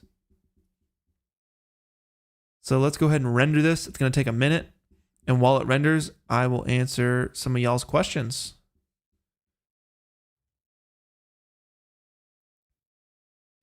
So if you guys hit @Punisher right here in the chat, I can answer your questions and seem a little bit easier. Yeah, it's kind of like a rickshaw. Rickshaw has wheels. It's like a rickshaw without wheels. So instead of wheels, it's like another person in the back. That's the idea of the palanquin. I guess it's a little less bumpy or something. Why would a robot carry another robot in such a human way? I think it'd be a person. The main character would be a human. Would probably make the most sense. And Mike, yes, I did announce the judges. It's going to be myself, Ian Hubert, Peter France, and Ren Weichman. The 4 of us are going to go over the top 100 submissions on next week's live stream and announce the 5 winners of the alternate realities render contest. What else do we got? Am I going to do an Unreal live stream soon? I have a plan for a piece of art that I'm going to do in Unreal Engine 5, and I'm going to do a whole breakdown of how I do that. But that's not going to be probably until another couple months, because I have a lot planned out for the next, basically 2 months for this channel. And it'll be a part of that, but it'll just be a little bit later, probably end of July, August time. Let's see, what else do we have here? Do I ever look at the showcase channel in Discord? Sometimes I do. Recently I have not, just because I've been, tracking this challenge, the CG challenge. But yeah, there's some amazing stuff in there. You guys are killing it. If you guys aren't a part of the Discord, definitely, the link is in the description. Sign up. It's free. Yeah, it's a great way to meet other artists like you guys, like-minded artists that are trying to get better at what they're doing.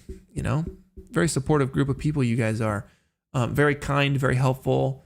You guys keep it kid-friendly. I really appreciate that. How long do I think it'll take for my final render? Oh my God. I want to do it in 4K resolution with 1,500, 2,000 samples or something. I'm probably going to have to send it out to a render farm. It's probably going to be the best way to do it in the short amount of time that I have. When will the next render challenge be? A lot sooner than you think. So stay tuned, y'all. Stay tuned. Subscribe if you're not subscribed already. Have I used Blender? No, not really. Any feedback on my render? I'm quite nervous. I don't know what your render is. I'm usually not giving feedback on renders right now just because there's so many of them. It's very difficult to do so. Have you decided on the criteria for judging the best renders? Yes. I'm looking first and foremost for, does your render look good? Like if I pull up a render and I look at the render and I see like, nice, good lighting, good quality, lit well, like the very basic, from the first second the render pops into my eyeballs, the question is, does it look good? And if the answer is yes, then that's the automatic like next step. Is does it look good, or does it have a style or a feel to it, that kind of thing. From there, I'm getting specific about it. Like, how did you use composition? How are you using lighting? How are you using color? How are you using like movement in the scene? Beyond all those things, like, how's your render quality? That kind of stuff. Make sure there's no visible errors or glitches. Did you follow the rules? Did you leave the character where they're supposed to be? Did you have the spherical shape in the background? From there, it's what is the style and tone that you're hitting, and are you nailing it? Like, what is the story that you have going on in your render, and are you nailing it? Is it more than just a cool image? That's what I'm going for. So a cool image will definitely help you out. But beyond that is, what are you doing with that cool image? So those are the general kind of the criteria for judging all these renders.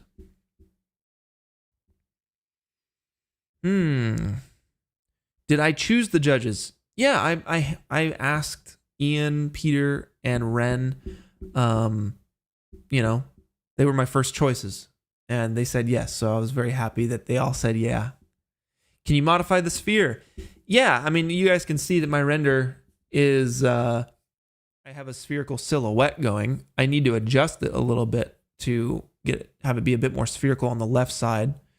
I'm going to do that with some power lines and some wires and stuff. So yeah, that's my plan for that. What else? Recently bought the Imperfection Pack. Nice, dude. I just wanted to say that it's so good and it saved me a lot of time and work. Heck yeah. I'm glad you like it. Yeah, if you guys don't know, I do have a Surface Imperfection Pack that'll help you all make your renders look really nice. And there's a link in the description if you guys want to check that out. And that's about it. Oh no, there's a lot more. Anthony, thank you for the super chat. I appreciate you, man. You said you spent only a few hours on your scene. So much work this month to keep going. Do you have any advice to not give up 2 days from the deadline? It's so frustrating. Hey, man, I feel ya. I was actually pretty bummed myself with all the different renders that I had. I wasn't really a fan of my V1. I was like, oh, it's just a post-apocalyptic foreground. Who cares? The V2 it's a post-apocalyptic foreground, and this hole in the background doesn't look like a hole. It kind of sucks. My V3 was the one where I was like, even though I have these buildings back here, they don't look that good. Like, they look good. They're good photo scans, but it's just not really anything special. This isn't special. V4 was like, I still feel like it's not that special. Even though the buildings look cool and everything, it just didn't feel right. But the V5/V6 is where it really came together because my lighting, I just spent like just a full day on trying to get my lighting good and really like playing with the positioning of all these pieces and stuff. So I knew that I had to finish the render, obviously, because like I'm, running this YouTube channel and I have to, I have to come out with some sort of final product. If I was on my own doing it and it was like, whatever, like, yeah, it definitely helps to have a reason to push through to the end. This montage, this video, this render breakdown, running my YouTube channel, having content to put on it. Those are all great reasons for me to like push myself to finish a render. For you, it might be this deadline is a great reason to finish the render. Another reason is also you want to be a CG artist and you want to make more renders, and getting through this is going to help you go on to the next one. So there's a lot of good reasons. I think the more reasons you have to finish something, the higher chance you will have of finishing it. So I would definitely stick with it, man. I know that you're going to get better when you get through the process and you finish the thing. Yeah, just make some cool stuff, man. Make some cool stuff and learn along the way. That's all we're trying to do here. What else? We got a couple more super chats to get to. Evolver, yo, welcome back, man. Every single stream, you're hitting me up with a little bit of support, and it means a lot. It's freaking awesome. He says, how to take my part-time 3D work and make it full-time? How do you take part-time 3D work and make it full-time? Well, keep doing the part-time 3D work until you can't do both, and choose the 3D work. That's kind of what I did at Corridor. I did the live stream stuff. I ran my channel as much as I could while working at Corridor on the weekends, right? And then it got to the point where I was doing so much on this channel here, I could not do both, and I had to choose myself. And I am so happy that I did that. Like, it is the best. I'm loving every second of it. I love working for myself. I love being able to spend the time to create the stuff I love doing. Also, to take a Friday off and go rock climbing. Like, that's just the best. So, yeah, I couldn't have done it if I didn't live stream at the same time. So I would just say do both at the same time. It's going to be hard. It's going to be difficult. And you're going to spend a lot of your time working. And again, I can only speak to what I know and what I did, which was that. You know, I did both at the same time to prove to myself that this channel, that this live stream is paying off. And it certainly did. And it certainly is. And it just got to the point where, like, I can only do this for so much longer before, like, I have to choose. I literally have to choose. And yeah, chose myself, and it worked out. It's definitely working out. So that's a really good question, Evolver. And Jeremiah, I see you, man. Thank you, sir, for the support and the assistance. You say, love what you're doing here, learning lots. Question, what's the absolute latest I can submit my alternate realities rendering? Good question. It's going to be June 1st, 11:59 p.m. Pacific Standard Time. So June 1st, June 1st is the deadline. You have all of June 1st. All of that, I believe it's a Tuesday. Pretty sure June 1st is a Tuesday. You have all of June 1st to finish your render. So stay up late. Stay up till 10 p.m. Deliver your render at 10:30 p.m. PST. You have until 11:59 p.m. PST on June 1st. As soon as you see your clock strike June 2nd, it's too late. So just make sure it's in by June 1st, all right? That is the cold, hard deadline, all right? You got to hit that.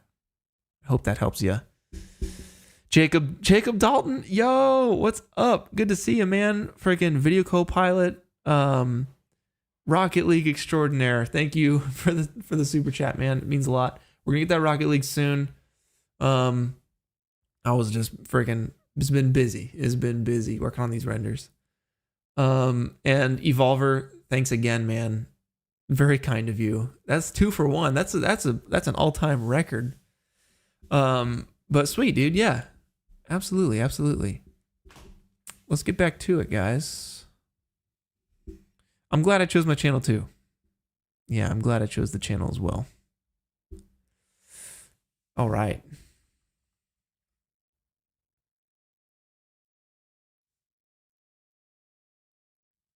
So the visual, or the palanquin, takes up a lot of visual weight. And I don't know if I'm happy with how much weight it actually takes up. And it's actually blocking the sunlight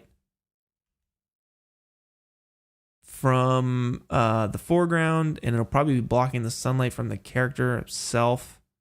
Like, it's kind of on the back here.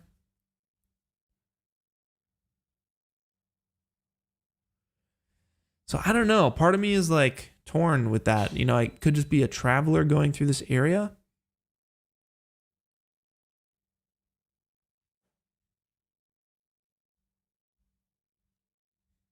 Yeah, we'll have to see about that one.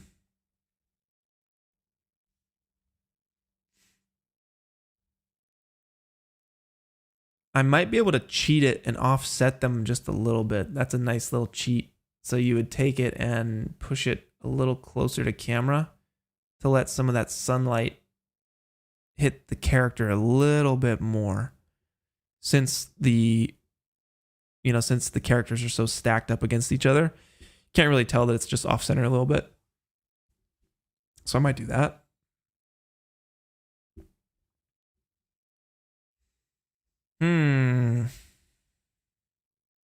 Where do I want to go from here? So this war probably happened a minute ago. So I definitely want to put some like grass and shrubs all up in this robot. So we could probably scatter a few more plants and whatnot onto the robot itself. Or just maybe around it.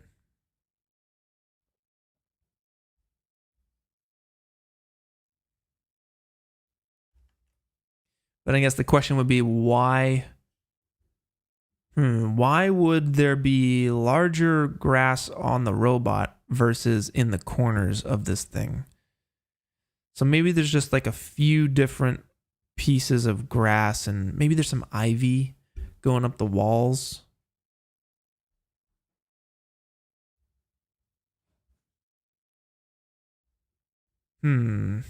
There's just like a lot of small stuff to do on this.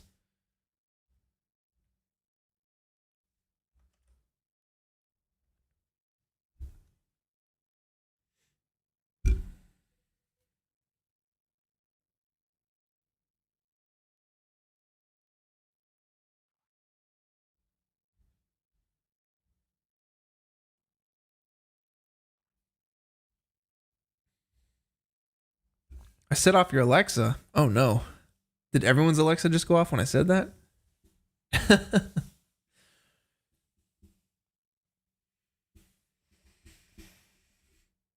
So the white circle right now needs work back here, certainly.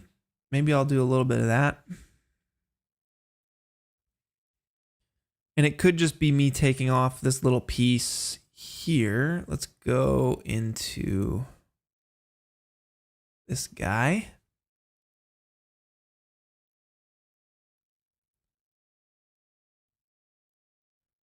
And maybe it's just this little piece here.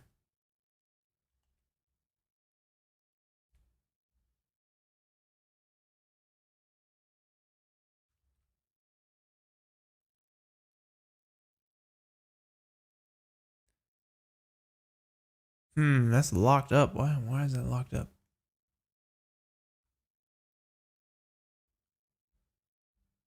Interesting. Okay, it's this instance. Maybe if I turn that off. That's a little bit more of that silhouette shape.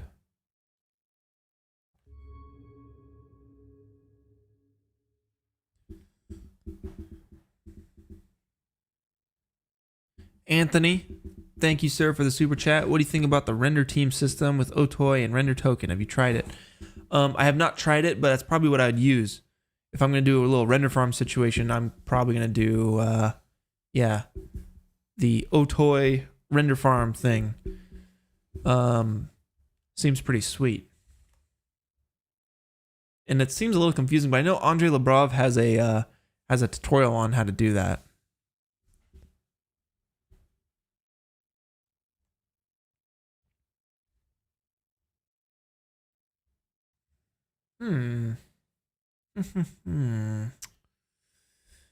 What do we want to do today?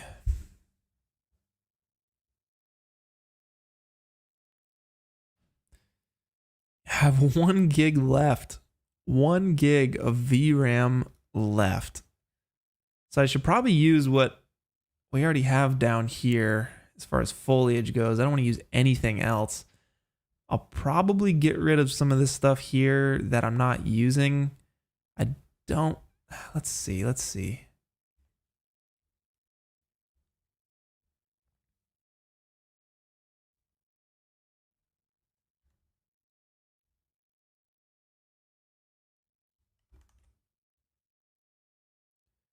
I wonder if I hide the towers in the background, if that'll save me the VRAM.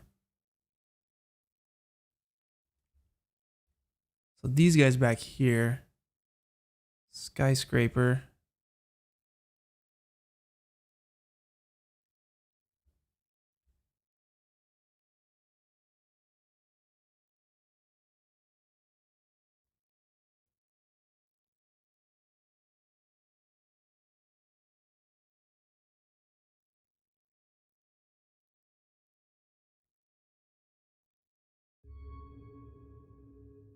It does. Awesome.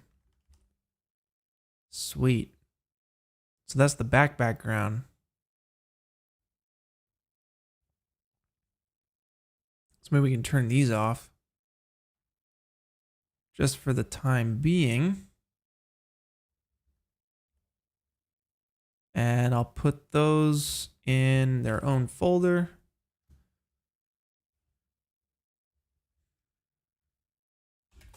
That's my background.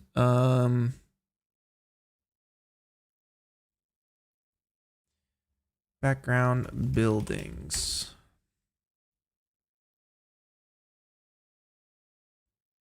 We got ourselves like 2 more gigs. That's nice. That's very nice.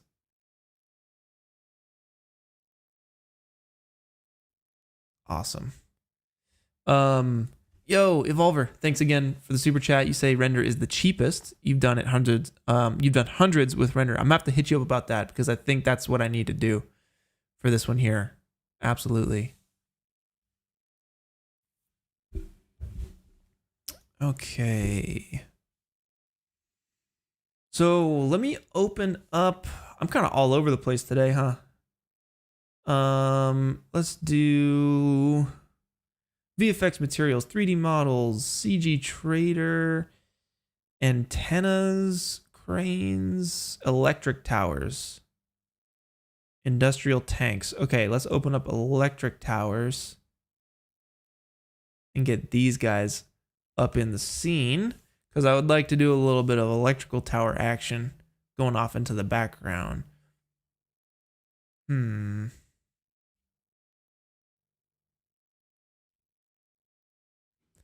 So we could probably take all of these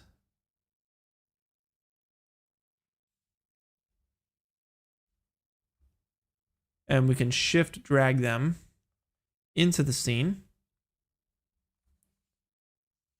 Shift drag them so they all stack up into the scene together. And I agree, the robot needs more color variation. I think some black, white, orange, maybe some yellow, I think would be ideal.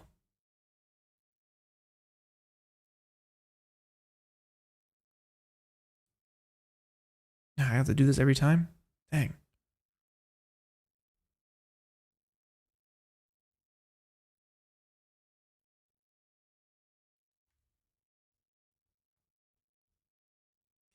Nice. Yeah, I found these on cgtrader.com.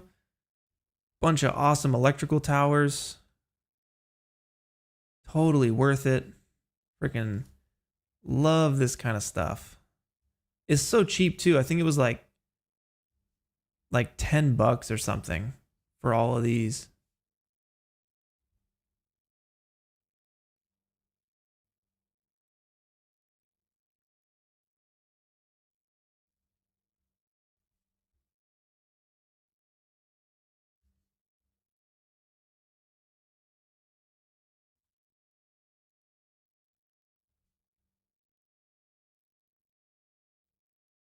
And I'm just kind of organizing these in order of height to see what we can work with.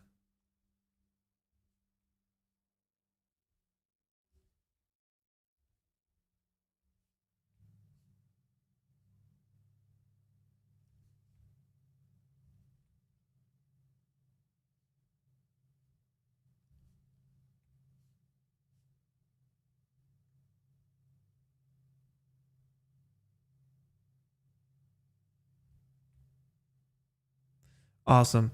Superior Productions. Yo, dude, thank you for the super chat. Appreciated. You saw on Instagram someone's submission. They modeled a velociraptor and rigged it themselves. Is that allowed? I thought rig is touchy. That is a touchy situation. I know you're talking about. That's Shutter Authority. Super good dude. I actually know him personally. Yeah, I don't know. That's like that definitely is a tough one. A lot of people have done Legos. They actually did like a Lego character, and obviously a Lego character can't have move the same way as the it can't really move the same way as a human. So that's a bit tricky as well. The Velociraptor is a little bit tricky, and like some of these humanoid characters are a little bit tricky. But as long as like it matches the aesthetic and everything, I don't know. It's tough. I think it becomes a little bit more tough when they are up for like if they're gonna win or not. Then I'm gonna really have to like figure that out. If it's up to a potential winner, I'm going to have to. That's why I have 3 other judges. I don't want it to be just me. There's too much behind all this at once, So, the judges would know all the rules and they would say, can't really be a thing because they essentially like messed with the rig. So yeah, we'll have to see on that one. I totally see what you mean. I know what you mean, and I just want it to be as fair for everyone as possible. So I'm gonna make sure I go over the rules, make sure that the rules are followed, on all of these renders and whatnot. Good question, very good question.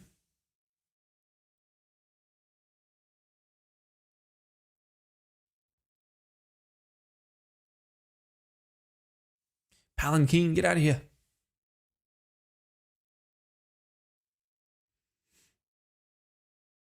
Yeah, there's a lot of Star Wars ones too. Super cool. Okay, yeah, these are all really cool looking models here.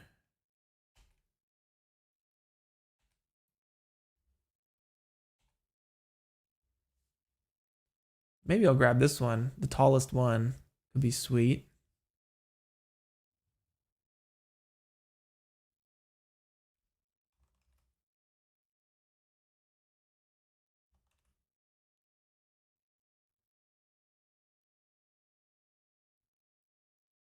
Kind of push this off into the background a little bit.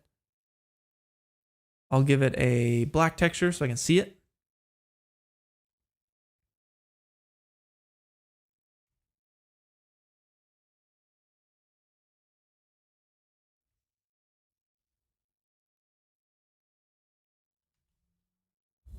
And it'll be pretty darn large here.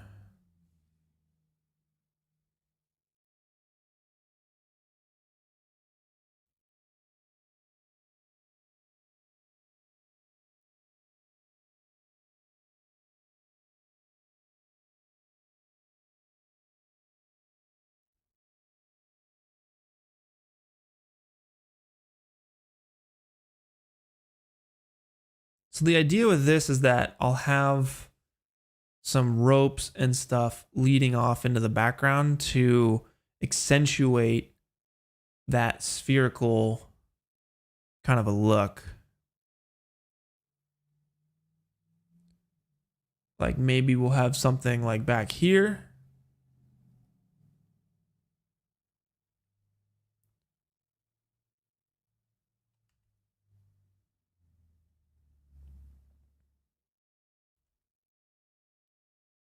And they could just kind of like, if I make an instance of this, they could kind of trail off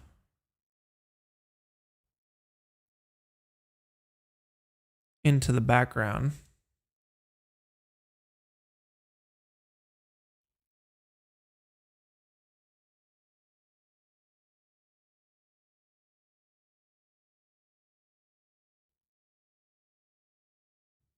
Nice.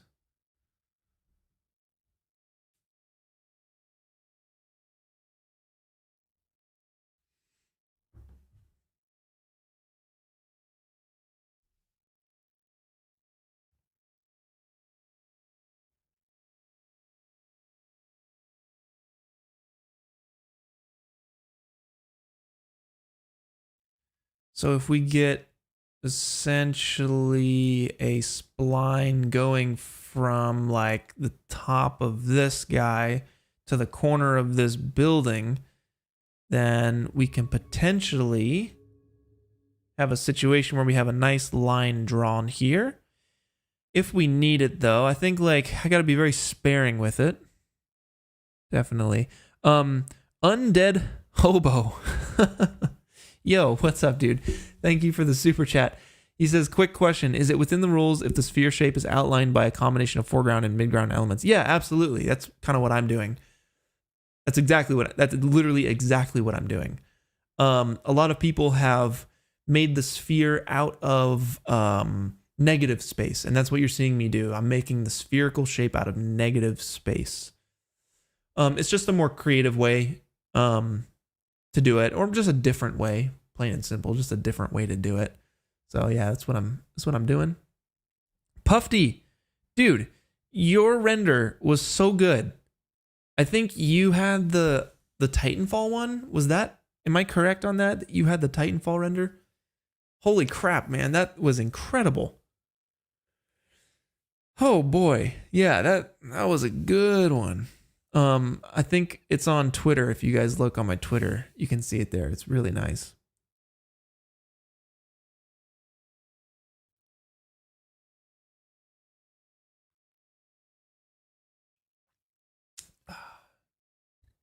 Oh boy.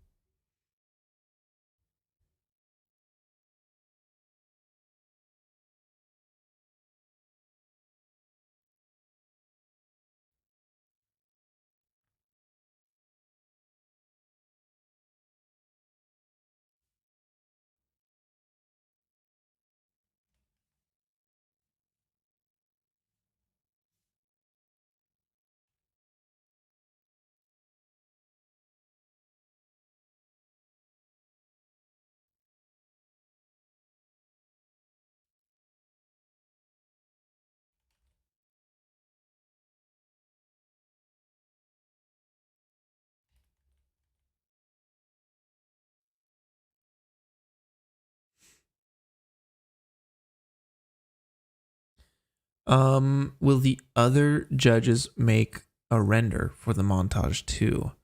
I don't know. I doubt it. I don't think Ren, Peter, or Ian are hiding the fact that they're doing renders from me. But if they were, obviously they couldn't win. I obviously can't win. So yeah, it'd be fair. I wish they were doing renders for it. It'd be awesome. William in the house, everybody. What's going on?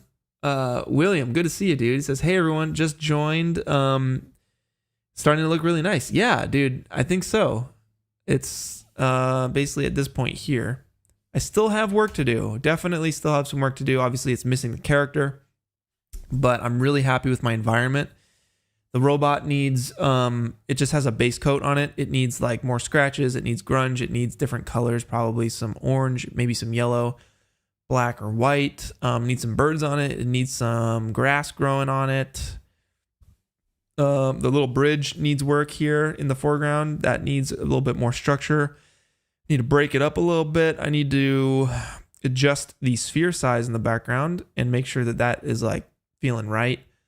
Probably will choose a different HDRI when it comes down to it to have a little bit more detail in the clouds. I'm working on top left, little machine gun nest up there. That's what was shooting down at this robot, perhaps. There's gonna be some cables and wires going off into the this little like cave essentially, or this tunnel going off into there. And then all of like After Effects, dude. After Effects, lots of After Effects. So I'm gonna be doing like a bunch of different smoke cards and steam cards and atmosphere little passes on it. Yeah. So yeah, that's where I'm at right now.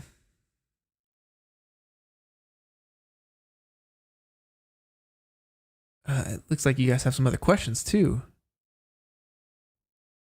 Stream the top 100 screening process too. Yeah, that's exactly what we're doing. Next week, for those of y'all who are just joining, next week, myself, Peter France, Ren Weichman, and Ian Hubert will be judging the top 100 renders and choosing the 5 winners from that pool.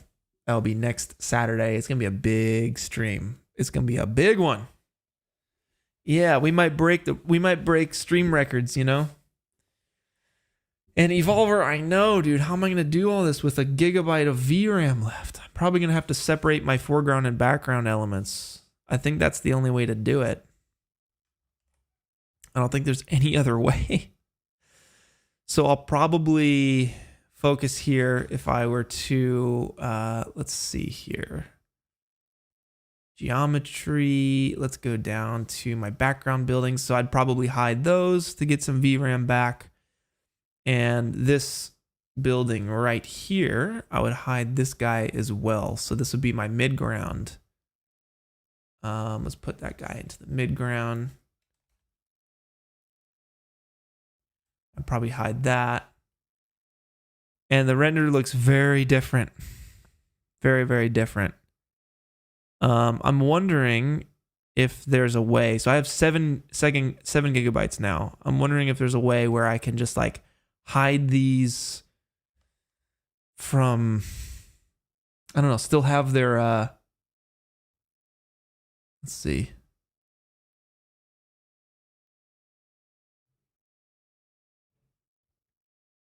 Give those an octane tag.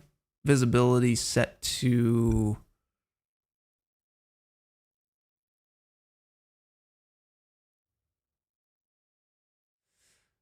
so top 100 will only be reviewed live.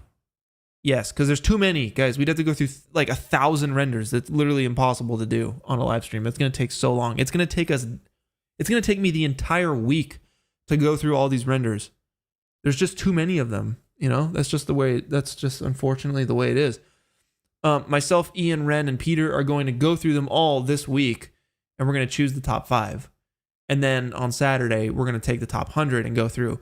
Now, I might do something where like I somehow show them all. I don't know how I'm going to do that though. It's because, like I said, it's going to be about an hour and a half. If we just play them through, it'll be an hour and a half if we just watch them and not comment on them. Maybe I'll figure out a way to do it. But right now, I don't have any ideas. I know my mods are up in here. They always help me out with ideas for streams and stuff. So maybe we'll have a little mod chat. We usually do once a week, and we can figure out a way to maybe do all 1,000 ones. I don't know. It's going to have to be a very quick process. I don't know how that's going to go down.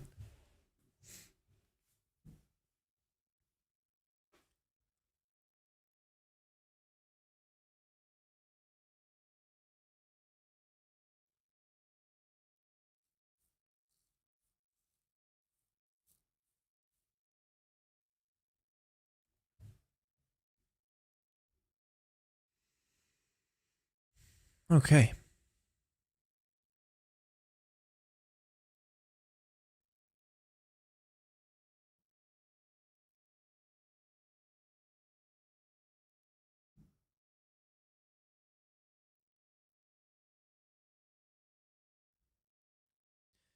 Yeah, let me check how many submissions we have right now.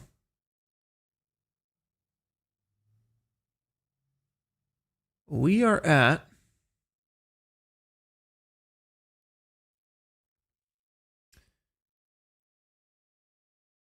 4.8 years worth of collective hours of work from everybody. At least. There's still people who have not submitted their hours. 733 submissions right now so far. And I'm expecting to hit 1,000. Yeah, we'll almost certainly break 1,000. I agree with visual.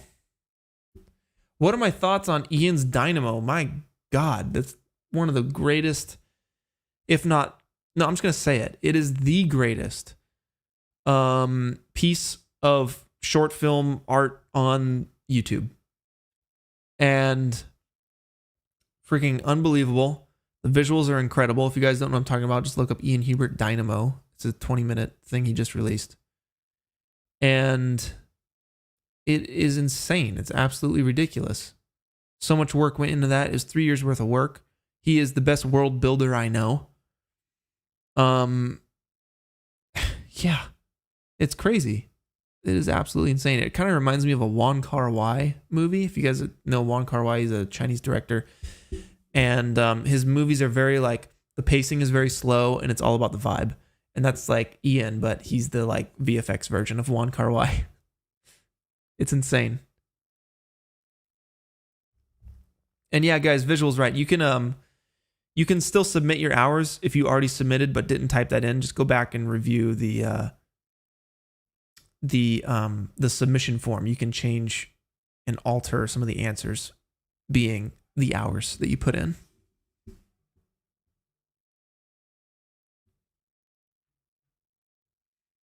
Oh snap, the musician. Okay, so the musician who did the music for the render montage, the top 100 montage, is calling me right now. I'll have to hit him back after the stream. He's just wrapping up the final track. It's 2 tracks put together, actually. It's really sweet. I can't wait to show you guys.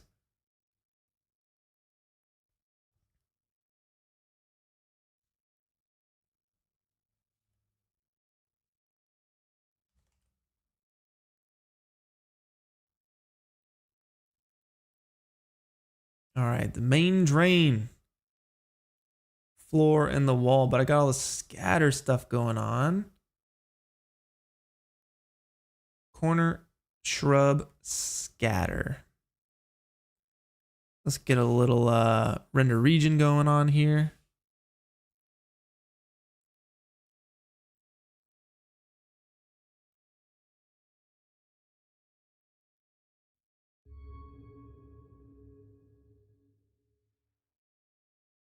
Awesome, awesome. So I'm trying to find the right shrubs to put all around this robot.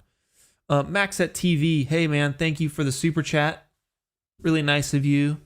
Says, hey, of course, you heard about NFTs from Beeple, for example, and would you like to sell NFTs? I can help you with this small percentage. I already sold 5. I've sold 2 so far. Yes, I have sold 2. And this will also be an NFT. Yeah. I really enjoy it.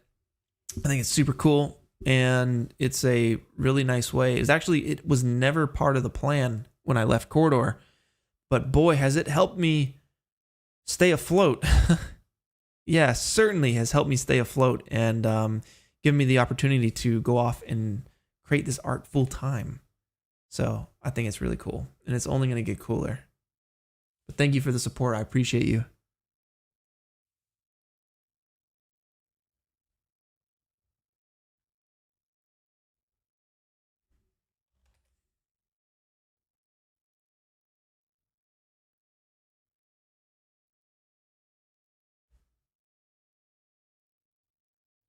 All right, let's see if we can scatter some plants around this guy. That's going to be the best way to do this. Maybe. All right, we just cut a little chunk out of this. So we can do like a little bit between his legs and a little bit in front of him. All right, so I'll take that piece there and I'll break it off with, let's go back to polygon mode. Grab those polygons and we'll do probably a cut there. We'll grab maybe these polygons and maybe these ones back up in here behind him. So it looks like we're actually growing some trees and not trees, but bushes on this thing. So I'll select those polygons. That's like the surface area where we want to grow these trees on. Got bushes, plants, whatever. I'm gonna hit UP, break up. UP, that's the hotkey for disconnect. UP. So now it's its own little piece, right? We can push that under the floor just a little bit. And we can grow our stuff through that. So that's floor 1. I'll call this robot scatter.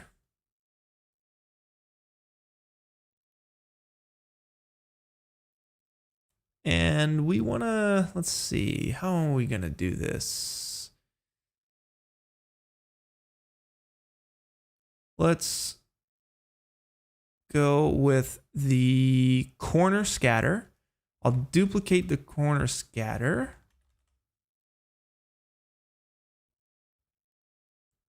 And we'll bring it down in here. We'll call this robot scatter. And we'll change the plane, the surface it's looking for. We'll change that to robot scatter. And if we turn it on, we should have some scattered plants around our robot. And we can take the count up maybe to 500. So we have a lot. We have a lot scattered there, but I can't really see it in the render. So I'll take all those guys and I'm just going to scale them up. Hitting T, scale it up.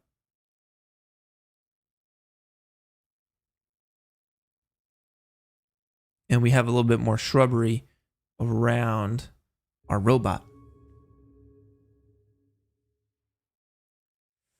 Maxit TV. Yo, thanks again, dude. He says, congratulations with your sales. Didn't know about that. Did you sell on Foundation Over C? By the way, good luck in the future sales. Thanks, man. Yeah, I sell on super rare. So if you guys want to see, the two pieces, it's superrare.co/Punisher. That's where I have my crypto art up. Yeah, just two pieces right now. This will be the third. Sweet, that feels pretty nice. Like, it's very subtle. It's definitely up in there, just a couple little patches of grass. And I could probably take this robot scatter.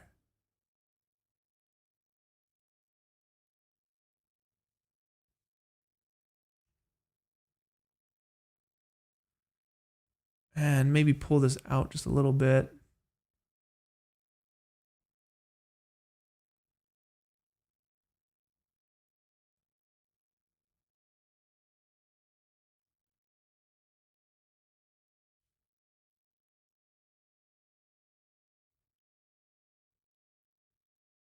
All right, really connect it, and then we'll push it down underground just a little bit. And I think I'm probably just going to break up the size of this.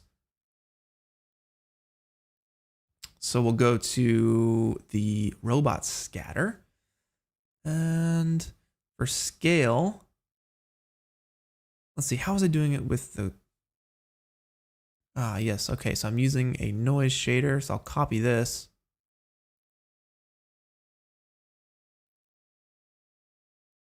Copy shader, robot scatter, and we'll paste it. So we're adjusting the scale of these different pieces, different little shrubs here.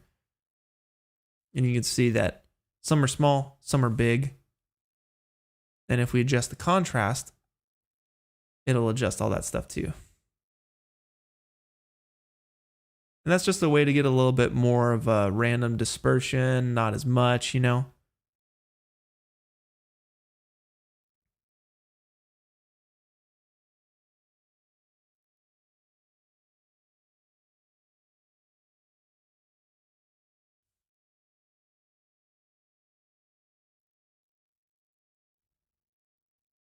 I'm using area lights for my scene. I'm using a sunlight and I'm using...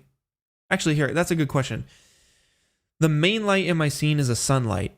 I have it hooked up to an HDRI environment, which is like the gray sky image that you're seeing. And then I have an area light basically right in front of camera here. It's a large area light. Boom, back here that's blasting so I can get a little bit more reflection off of this mud. The sunlight's doing the work though from this angle. I'm getting that sunlight blast, and I'm using a bunch of flags to block a lot of that sunlight to really shape out the lighting of the scene. And I'm going to do a full-on, like, super stylized breakdown of this piece of art, very similar to the Mortality Run piece I did. And I'm going to go into how I lit it, how I did everything. There'll be like a solid 15-minute video on how I did everything with this piece of art in about 3 weeks. All right, guys? So definitely don't miss that. So subscribe, you know? Subscribe, y'all. That feels good to me on the grass.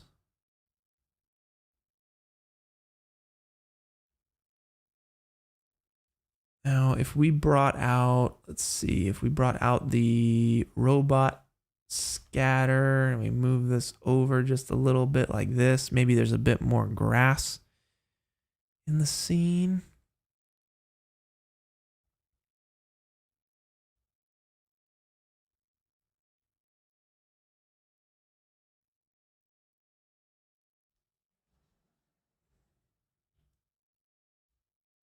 Just experimenting here with different looks.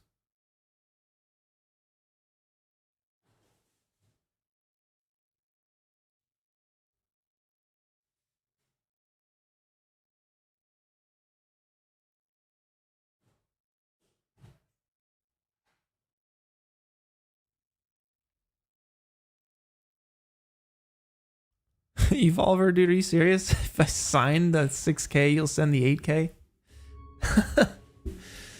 That's a steal, dude. If you're rendering too hard, it might melt off the signature. Who knows? But I appreciate the super chat, and Jones Lab too, man. I appreciate you too. Thank you so much. You guys are very kind.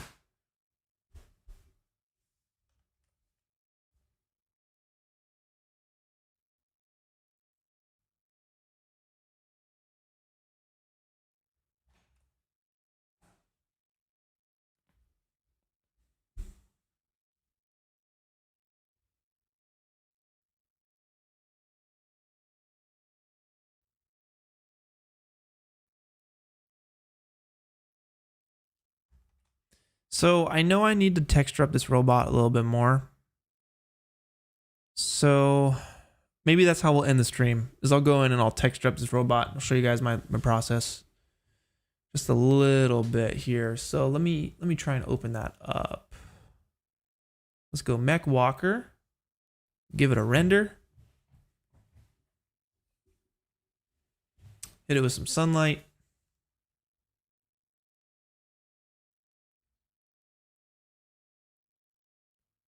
And combine it with the HDRI environment, which I would actually like to change. Let's grab one of these guys.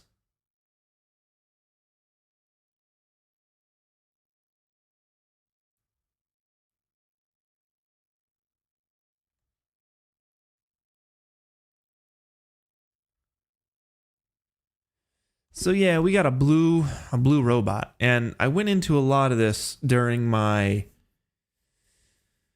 let's see, how to turn yourself into a robot video. I went over the texturing, the surface imperfections, the scratches, the grain, the grunge, the noise, all that good stuff. And I don't know if I'll get super into that right now, but you guys can kind of see that I do have a scratched surface here. And the way I'm doing this, most of this is already just like, this is a model I got off of CG Trader.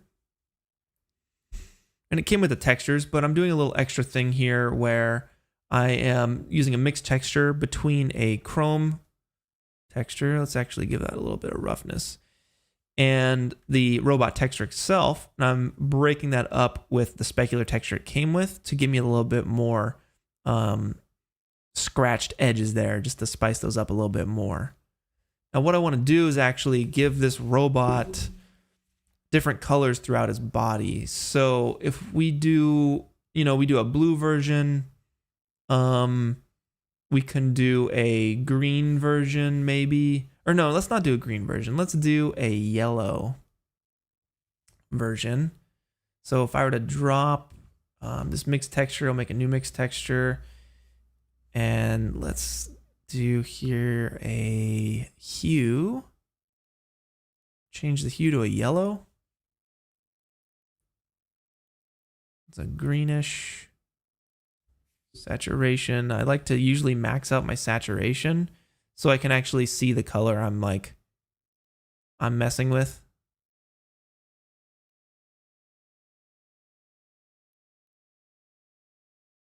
It's like an orangish. And this might be like a yellowish color here.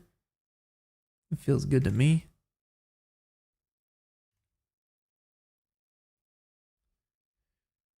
And I will pipe that into this new mixed texture. Boom.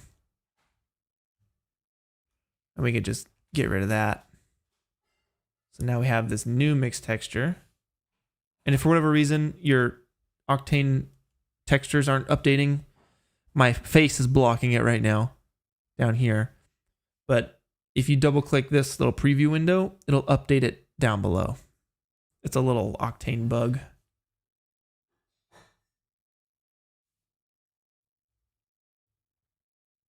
Ooh, that's cool. Yeah, so I just want like hints of this.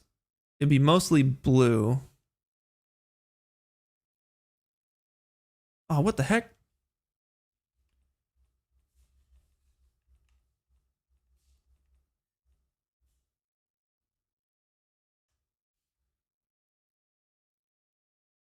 Bear with me. One moment.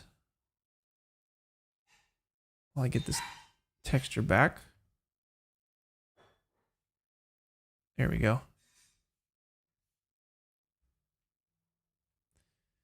Cool, so we want those little certain parts to be yellow. So maybe the shoulders or something.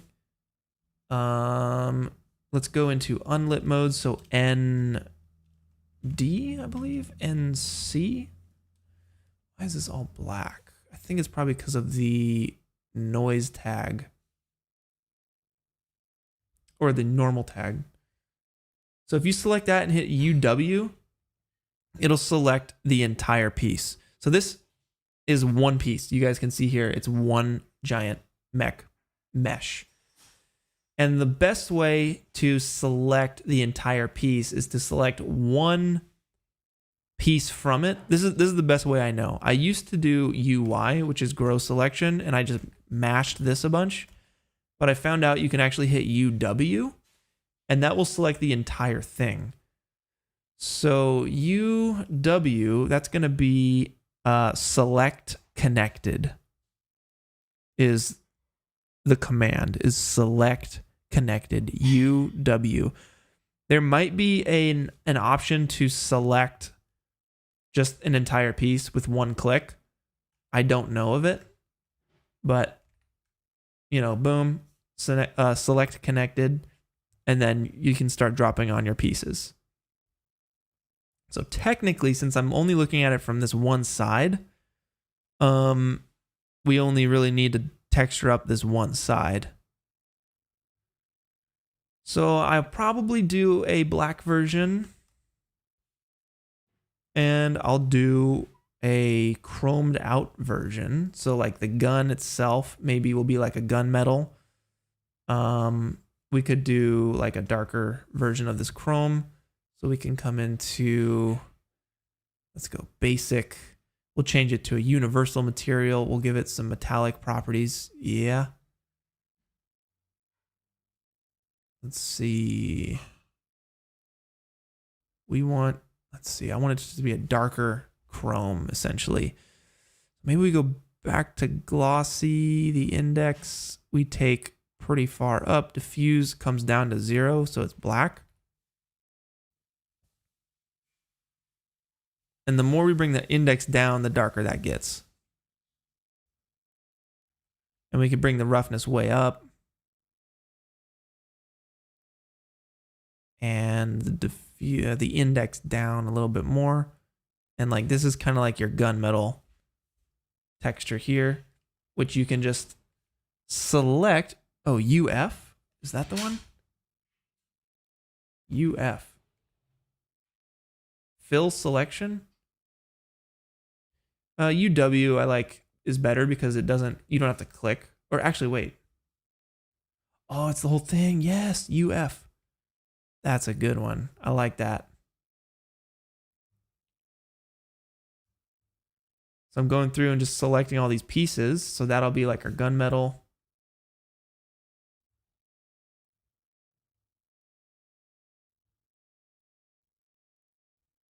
That's like a giant arm. These are pincers.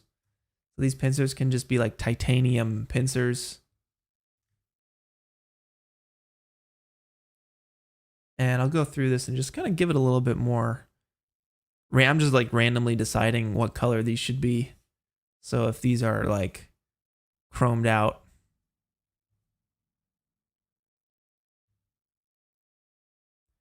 and I feel like we don't need to go too ham on the surface imperfections just because, you know, this robot's gonna be far away.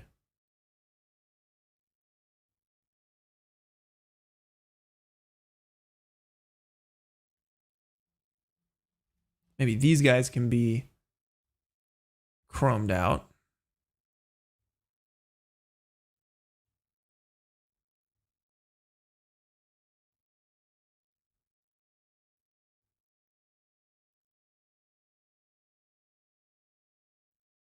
And it's really just have fun with it, you know?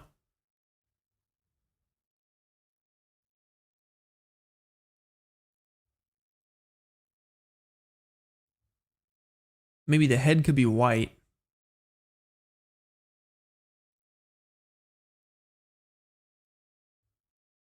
So you can actually tell it's the head.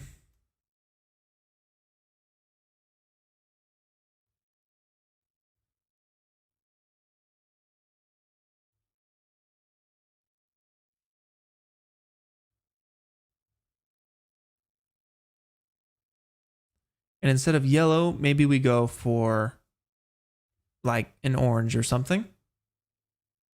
So I know this one actually wants to be black.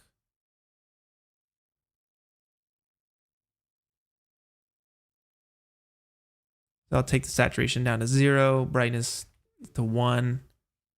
Then it'll be like a dark gray. Yeah, we can take the gamma to like 1.2.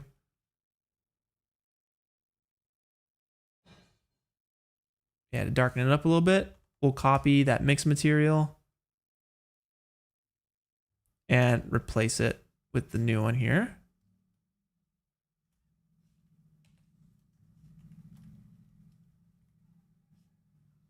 Boom. So now we have a black one, and then we said we wanted to do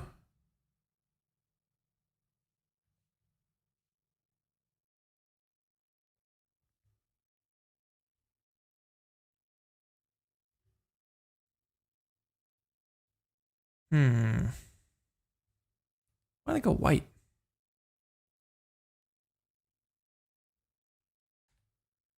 Oh yeah, we wanted to do a bit more of an orange.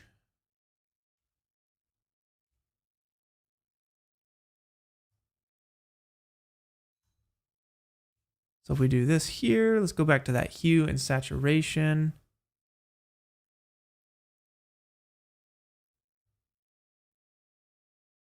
What the heck? Why is it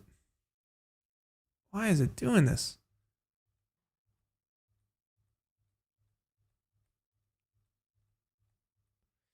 I guess it deletes.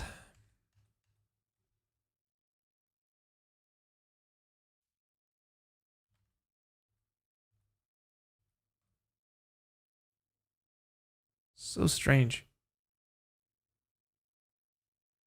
Anyway, I'll keep things easy right now. Let's stick to this one thing at a time. I'm all over the place.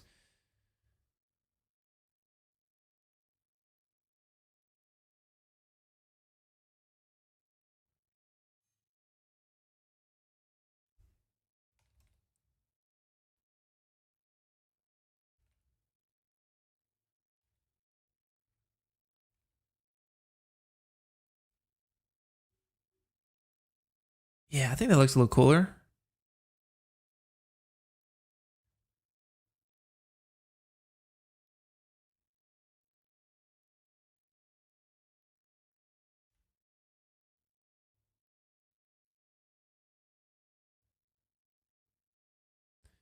And yeah, I'll just hit these like main panels with these colors here, which looks nice.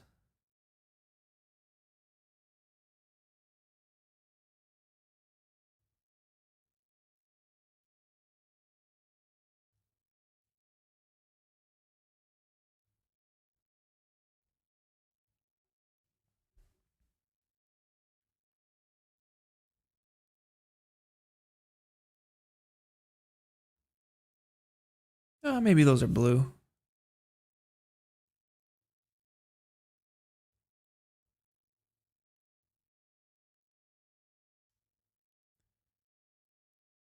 And like these guys here can probably be maybe the gunmetal.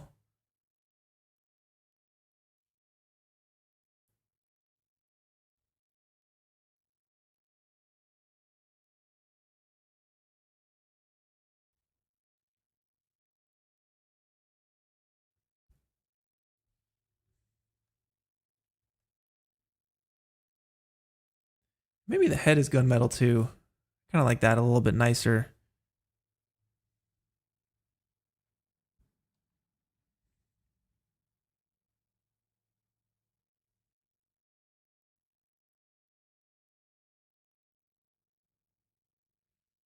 Same for all these pistons and pipes. These can be chromed out in here.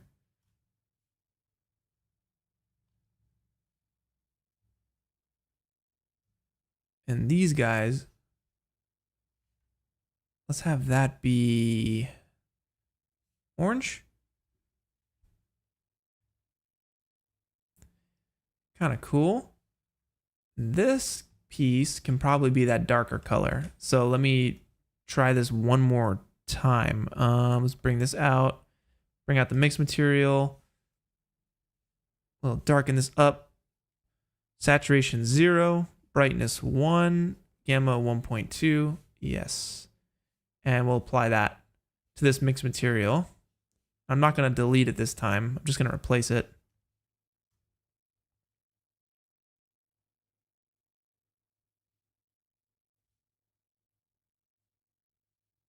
And we'll drop that on there. Sweet. We can darken it up even more. Brightness 0.5. Maybe even 0.2. Awesome. And we can kind of just fill in like the darker areas with that black metal.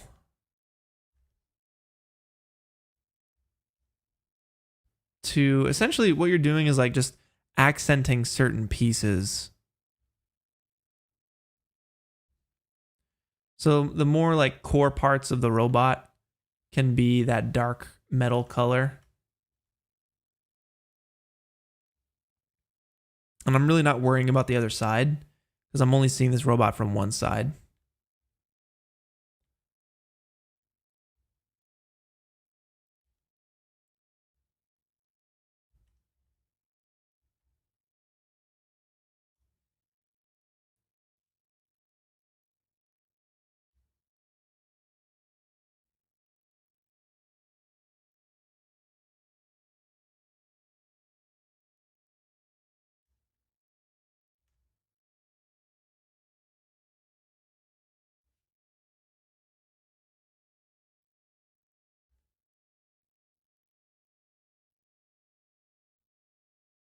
Nice.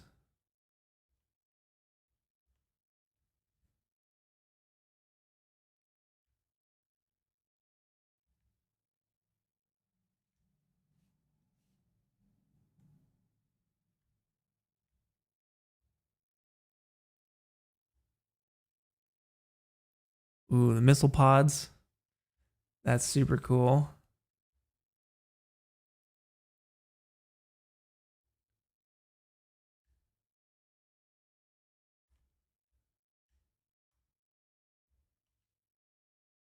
Those could probably be the chromed out bits.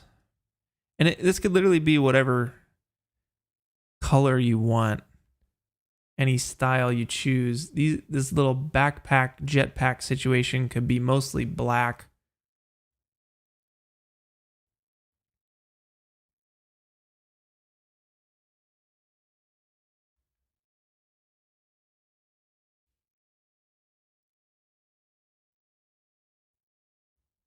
And the backpack piece can be chromed out, or maybe the gunmetal.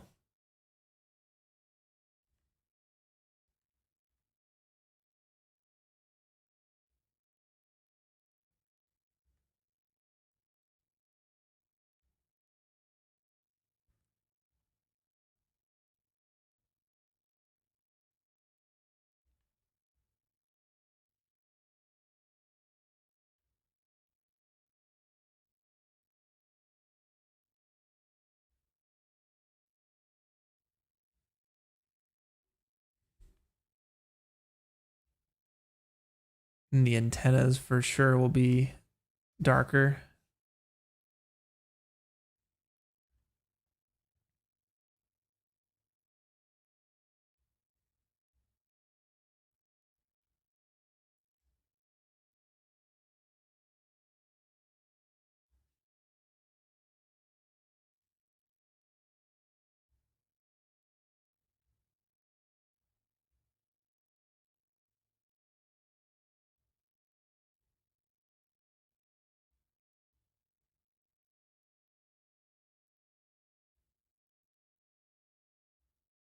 Nice. Okay. Yeah, the feet can probably be darker as well.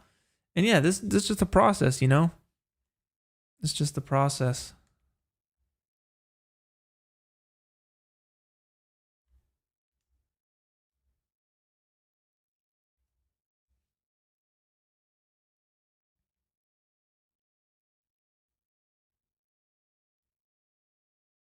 Let's see what this actually does here. Let's see what this looks like. Okay, so I'm gonna copy this.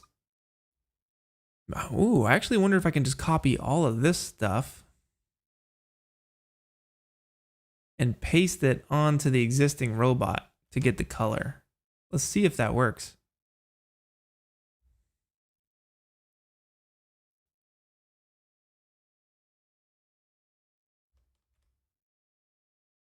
All right, so it brings in a new mesh.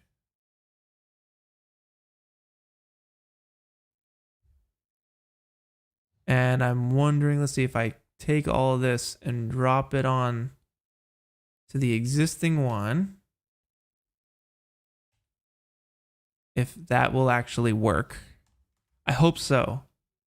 It should, in theory. That should definitely work. Let's give it a render and see what happens.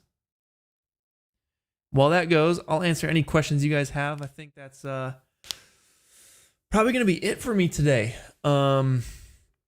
You know, I'm going to take a little break here, come back, keep working on my render, and keep plucking away at these details. Thank you guys for joining me. And if you don't know already by this point, next week is the live stream where myself, Ian Hubert, Peter France, and Ren Weichman all get together, and we are going to go over at least the top 100 renders to choose the top 5 winners. We'll see what we can do. We're going to have at least 1,000 submissions. Right now, there's 733 with about just under 5 years worth of total collective hours worth of work between all of you guys. That's a lot. That's a lot. So we're going to do our best to go over as much as we can without, you know, having it be a 12-hour stream. All right. We want to keep it under 4 hours if we can. Absolutely. Let's see. All right. So questions on the stream. Post the circle is not very circle. Are you going to adjust that? Yes, I'm going to adjust that. I'll make it more of a circle.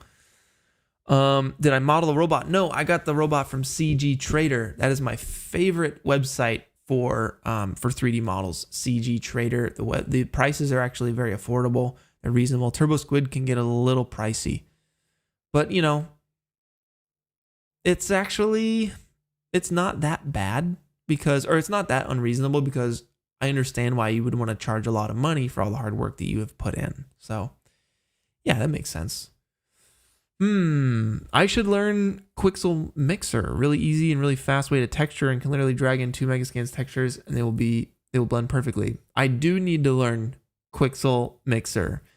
I use Quixel enough to be able to justify that. So I think that's a good idea. Should probably get on that. What was my render time? Well, I'm doing low sample renders that take probably a couple hours, but my 4K full sample render will probably take 20 to 30, 40 minutes per frame. And I have an extra 150 frames in my render, so it's 300. So it'll be a lot. It'll be a lot. Where do I stand on an Oreo cookie? Are you the guy who did the Oreo render? Because the guy who did that Oreo render would ask that question. I like me a good Oreo. I don't buy them, but if they're around, I'll have me an Oreo. What software would I recommend for creating sprawling landscapes? I recently got into a program called World Creator, and it is unbelievable. I'm using it for a render that I'm working on that you guys hadn't seen anything yet. It's just like a low-key backseat render. I'm working on that one. I use World Creator, and it's really cool. It lets you shape the landscape and use filters to like get the most realistic looking environments possible. It's crazy. I used it for this too with the hull, but I eventually took that hull out. Neko, why do I have an extra 150 frames in my render? Well, that's because my render is going to be kicking off the render montage videos. It'll also be ending it. So what I want to do is create a tone, create a vibe. I'm going to do some sound design for my piece and get people like seated down, looking at something really cool, and then it's going to cut to all of your guys's. So that's why mine is a little bit longer, is so that it essentially sets the tone and it sets the vibe, and I need a little bit more time to do that. I did it with the last render challenge as well. I made it, I think, a little bit longer, and I slowed it down a little bit. But you guys definitely, without question, needs to be 150 frames, 30 frames per second.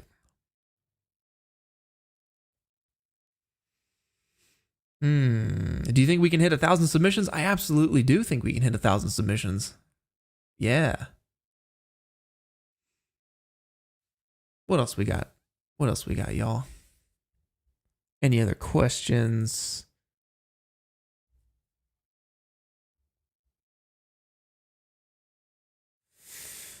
Yeah, that's a good one. Thank you guys for joining me. Downloading a model or creating from zero. What do you recommend for beginners? It depends on what you want to learn, guys. I have learned a whole bunch by creating models from scratch. I've also learned a whole lot downloading models and placing those models in my scene. Like that's you'll learn a lot more on composition. You're not trying to, I like the way Blender Guru said it. He's like, if you modeled the book stand and the books and the coffee table and everything, like in all the little details, you'll certainly feel a lot more satisfaction in your final result because you've done everything from scratch. It'll take a lot longer. But what Blender Guru is saying is that you are trying to present a ArcViz style render. You're trying to present an environment, all right? And just because, if you modeled everything from scratch, that's amazing. But I don't think there's like an issue with downloading assets. The assets are there for a reason, for you to download and for you to use. People make assets for a reason because they know that people don't have all the time in the world. Now, if you're making a video game, there are some times where you can download assets for games. Other times, it might be something you create from scratch as well. It just depends. Depends on the situation. If you're a beginner wanting to learn how to model, then certainly model your own stuff. If you're a beginner trying to create interesting landscapes, then make as many interesting landscapes as you can.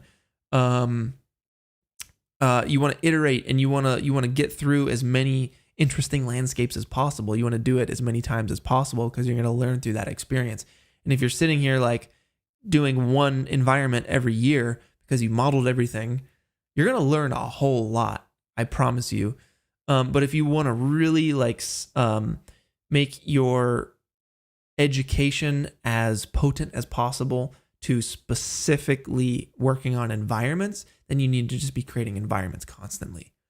So it just depends. It certainly just depends. Will I do a stream with Beeple? Maybe one day. but not in the near future.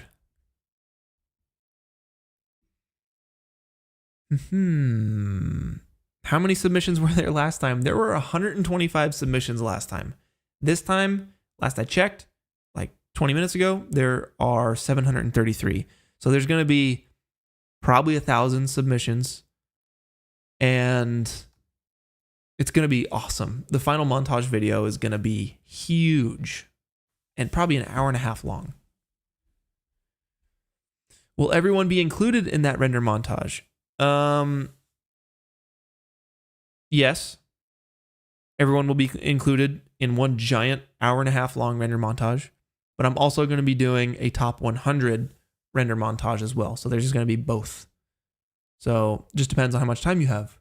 Do you want to watch an hour and a half long thing? Absolutely. Put it on at a party, put it on in the background, put it up on the big screen and let it play, while you work, get inspired. That'll definitely be for that. I'm going to have music going for it, custom music. Not custom music, but specifically I'm going to choose music that fits the tempo of the renders. The top 100 montage will have custom music written for it. It's actually already finished. So I can't wait for you to guys hear that in 2 weeks. Where do you submit? If you go to the Discord, go to the info channel on the Discord, you'll see where to submit.